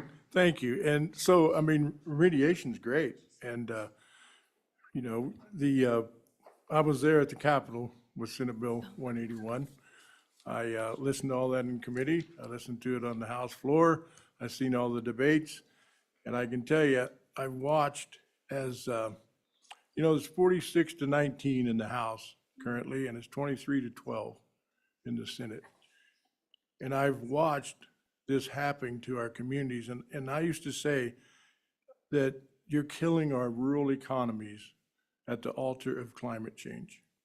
You're killing our rural economies. And I used to tell them, because at that time I represented Rio Blanco, Garfield, and Moffett counties. 60-some% of the revenues for this county, 81% in Rio Blanco, 63% in Moffett County from energy. And I used to tell people at the legislature, I said, those people, it's not fair. They're the same people. They have families, they have loved ones. They go to their kids' ball games. They do all this that everyone else does here in rural Colorado. But you're taking away their jobs. And we're talking about gas, coal's the same thing in those communities. And I've watched it, and I've seen policy that comes from underneath that gold dome that have killed these economies. I'm an all of the above energy person for sure. 1 minute response. Yeah, so I talked quickly about remediation industry jobs, but there are other jobs to be had here because we live in a tremendously varied area. We have tourism jobs. We have hospitality jobs. We have all sorts of fun job opportunities, and that builds a healthy economy. Our economy, they're like your feet. You have to have a healthy economy. You have to pay attention to the economy. So if we can bolster our economy by creating stable jobs and a stable workforce, then we will create more jobs. I have 30 seconds, but I'm done. I agree. Oh, sorry. No, you don't get to be, no redirect. Oh, No. I don't get 30 seconds? No, you do not. Oh, I seen the card. Moving on. I will keep you on task. Begin with Mr. Will. Garfield County has taken steps to collaborate with other entities such as Habitat for Humanity to address affordable workforce housing. What more can be done? A lot more can be done. So I tell you, when we talked about mental health in the previous debate here, I can tell you when you have a 2-hour commute one way, up and down the valley, fight the traffic, all that, you're missing your kids' sports games, you're missing their soccer game. This all contributes to mental health. I can tell you, I'm a mental health champion. I'm a behavioral health champion. I've got the awards to show it and my service at the Capitol. Behavioral health is a huge thing, right? But as far as the changing. The best way to serve and to help affordable housing is to have good paying jobs.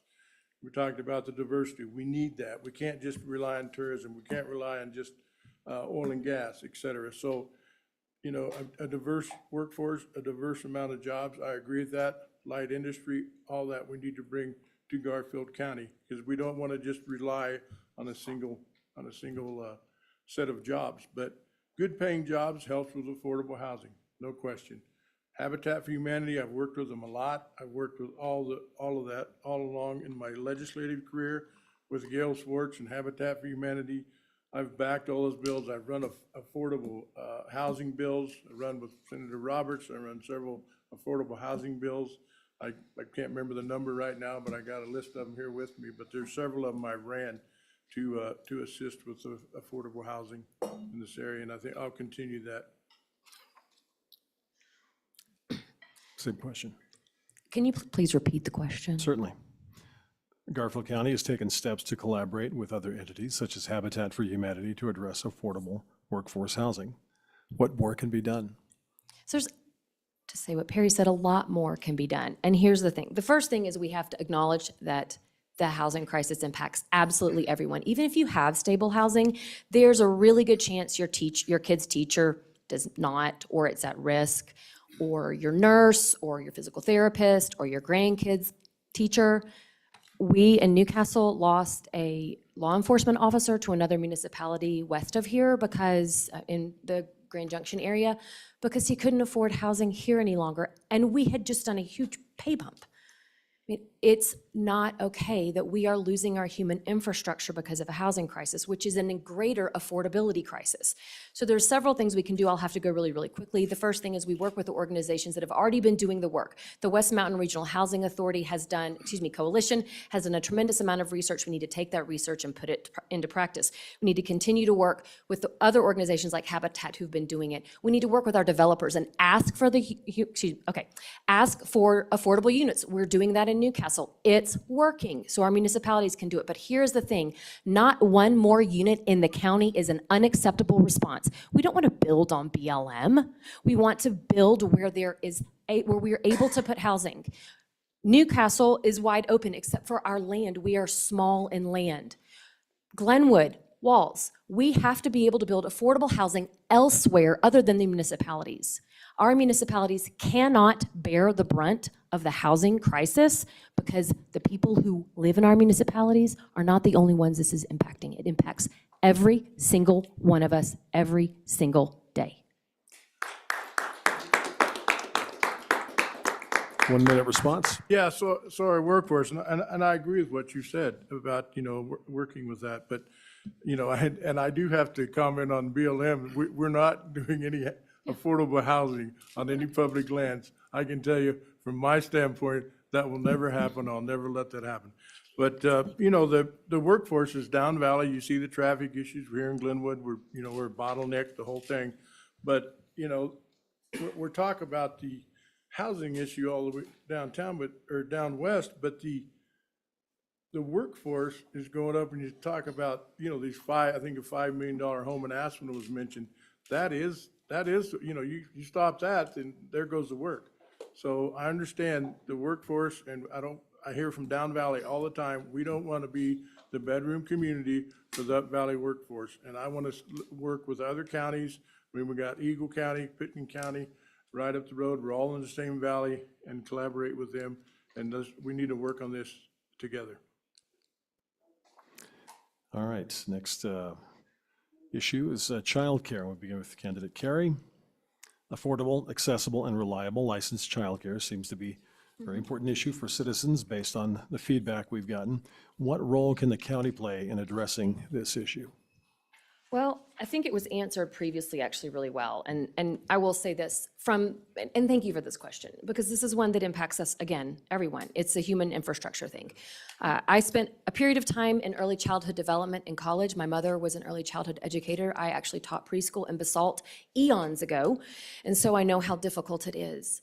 I also had my child on a wait list for an extraordinarily long time for childcare, and then he finally got into kindergarten. So we have to find a way to do this. And again, what we are needing is we need out-of-the-box thinking. It's not that things are not being addressed. It's that we need new perspective. We need new ideas. We need to come alongside the childcare center that's going in at the mall. That is a great idea. We need more of that all the way up to Aspen. Because what we have right now is we have children who are sitting at home by themselves, babysat by their cell phone and snacks, while their mom and dad potentially are all the way up Valley working. And I find that to be absolutely unacceptable and terrifying as a parent. We need to come up with ways, work with our employers, work with municipalities, find the right buildings to put childcare centers in, and help them get licensed. This is something we can address in a meaningful way if we begin to do things collaboratively, which means we have to come to the table, we have to do it in good faith, and we cannot just continue to blame things on Aspen and Pitkin County, because they are ready to come work with us. We need to join the table. I think with the, you build good businesses and the employers, they can do this. When I worked for the Division of Wildlife, we built a new office right out here at exit 109. And I tried to get a child care facility right there where our people worked. And I think there's a lot of opportunity for that. The state didn't want to go along with that very much, but those kind of things, if we can expand our economy and diversify our economy, have good businesses, and I think the business can do it. I think the business and employers can actually help along with this on child care. We know we ran lots of bills down at the legislature on early childhood development, all that kind of things with Governor Polis on this. But it's tough, and I know it's tough on families, working families. You also cut your workforce in half if you don't have that. If you don't have childcare, you actually cut your workforce in half. 1 minute response. One of the other things that we can do to support our child care and our care economy is not vote against bills that gives tax credits to those who are in the child care industry and the care industry. My opponent voted against HB 241312, excuse me, I wrote the number down incorrectly, and I can give you the bill name if you give me a sec. But this would have given tax credits to people who work in the care industry. That's not just childcare, that's hospice, that's nursing, that's in-home childcare. That would have helped anyone under $75,000 as a single, $100,000. It would be a benefit to someone. It would have helped someone down the road. And by saying no to that, and thankfully it passed. However, I do not understand why, if we're going to continue to support our childcare industry, one would vote against it. That is a question. Did I get a chance? Okay. Law school. Final question. And we'll start with Mr. Will.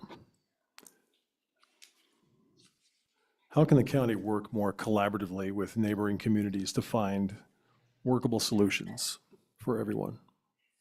Thank you. That's a great question. And I already mentioned I'm going to work outside the boundaries of the county and work with our neighboring counties because we're all one valley. I get that. And we need the collaboration.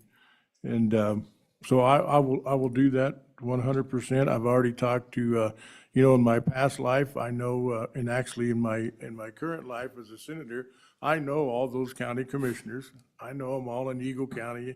I know them in Gunnison County. I know them in Delta County and Montrose County, Hinsdale County. So I've already have that experience and know those county commissioners, but I've also talked to the ones the closest ones, Eagle and Pitkin County. So I'm a little bit ahead of the curve on that. I've already talked to him about some of those collaborative efforts.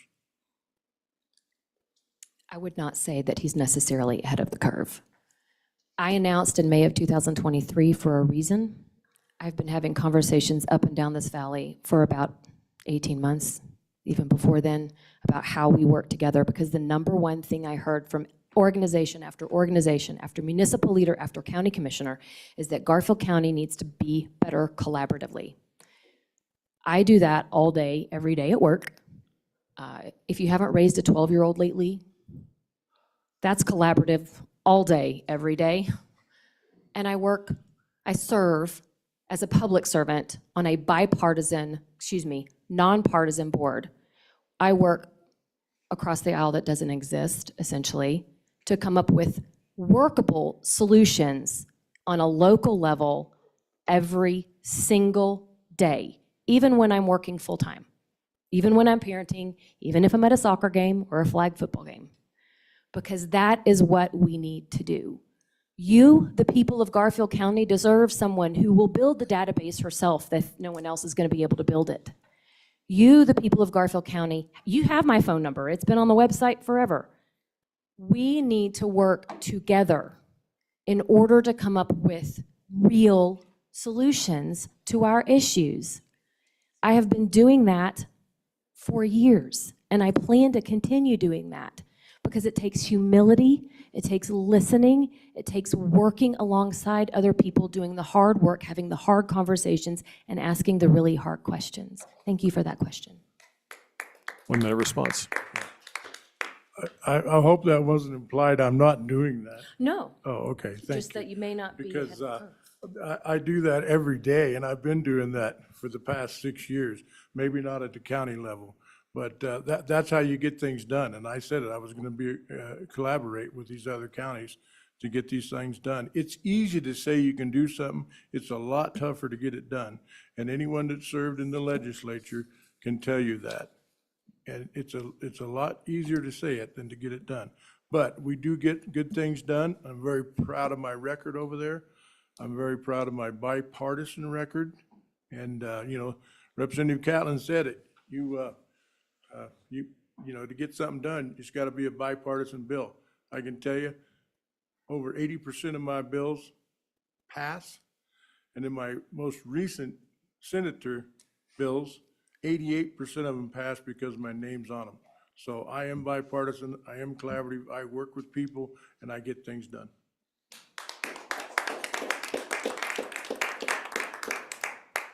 Again, we're just limited by time, and I thank you both and all the candidates for participating tonight. There's so many other issues we need to get to, but I think there's some more debates coming up down the road before Election Day. I want to thank the candidates for participating and the voters for listening tonight. Thanks to our host, City of Glenwood Springs. The event has been brought to you by courtesy of the Glenwood Springs Chamber, the Glenwood Springs Post-Independent, and KMTS. Links to the Zoom recording of tonight's event will be available on KMTS.com, Excuse me? postindependent.com. Do we not get 2-minute closings? Yes. Okay. Yep.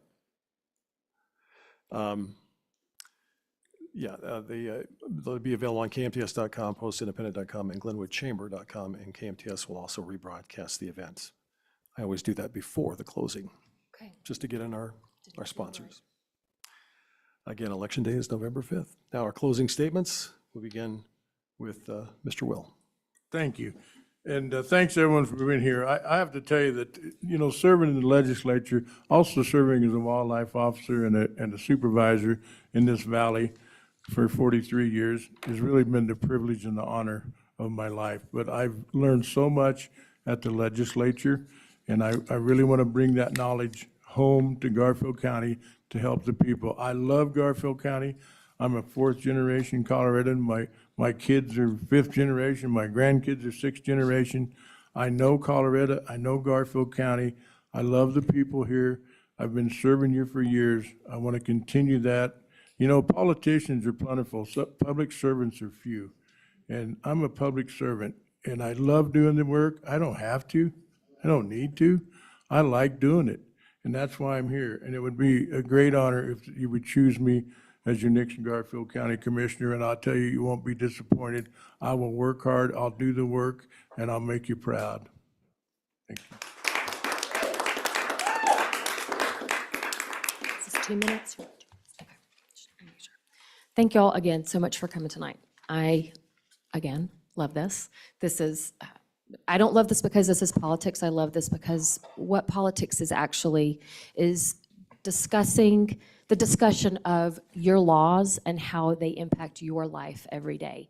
And that's what was so thrilling to me about law school. In fact, that was what was so thrilling to me when I first started serving on Newcastle Town Council. I came home, I shook my husband awake at 11:30. I know he was very appreciative. And I said, babe, this This is what I should have been doing all along. I have been in the legal field for well over 20 years. I have been reading and studying and interpreting the law for 20 years. And it has always been a square peg, round hole until I began to serve my community that I love so passionately. I joke and say that I wasn't born here, but maybe I should have been born here, because that's the God's honest truth. This county is my home. My mom would not be happy if she heard me say that. However, I want to serve this county with the energy and passion and commitment and collaborative spirit and servant heart that I have. I want to serve this county, you, the people of Garfield County, with humility and listening and caring. I met a woman at a store years ago now, and she called me not that long ago. Actually, it was last October, and she said, my son is having a break. He was autistic, he was in his 30s. He was threatening to walk to Denver in his sock feet. My husband picked me up from the airport. I had been in Alabama for a funeral. We picked up the stuff he needed from Walmart, and we brought it up here. And I began to see, oh my gosh, we've got to have 911 dispatchers trained in mental health, and we've got to have a mental health database. I'll build it. We have absolutely all the tools to address meaningfully all of the issues our county is facing. But we need new eyes and new leadership and a fresh perspective to do it. I'm 46, so I'm not too young, but I'm here to serve you with all the energy I have. Thank you so much for coming tonight. My name is Catlin Carey. I would like to ask for your vote for Garfield County Commissioner. Thank you very much. Thank you for your attendance, and for those listening and watching online, have a great evening, and remember, Election Day is November 5th.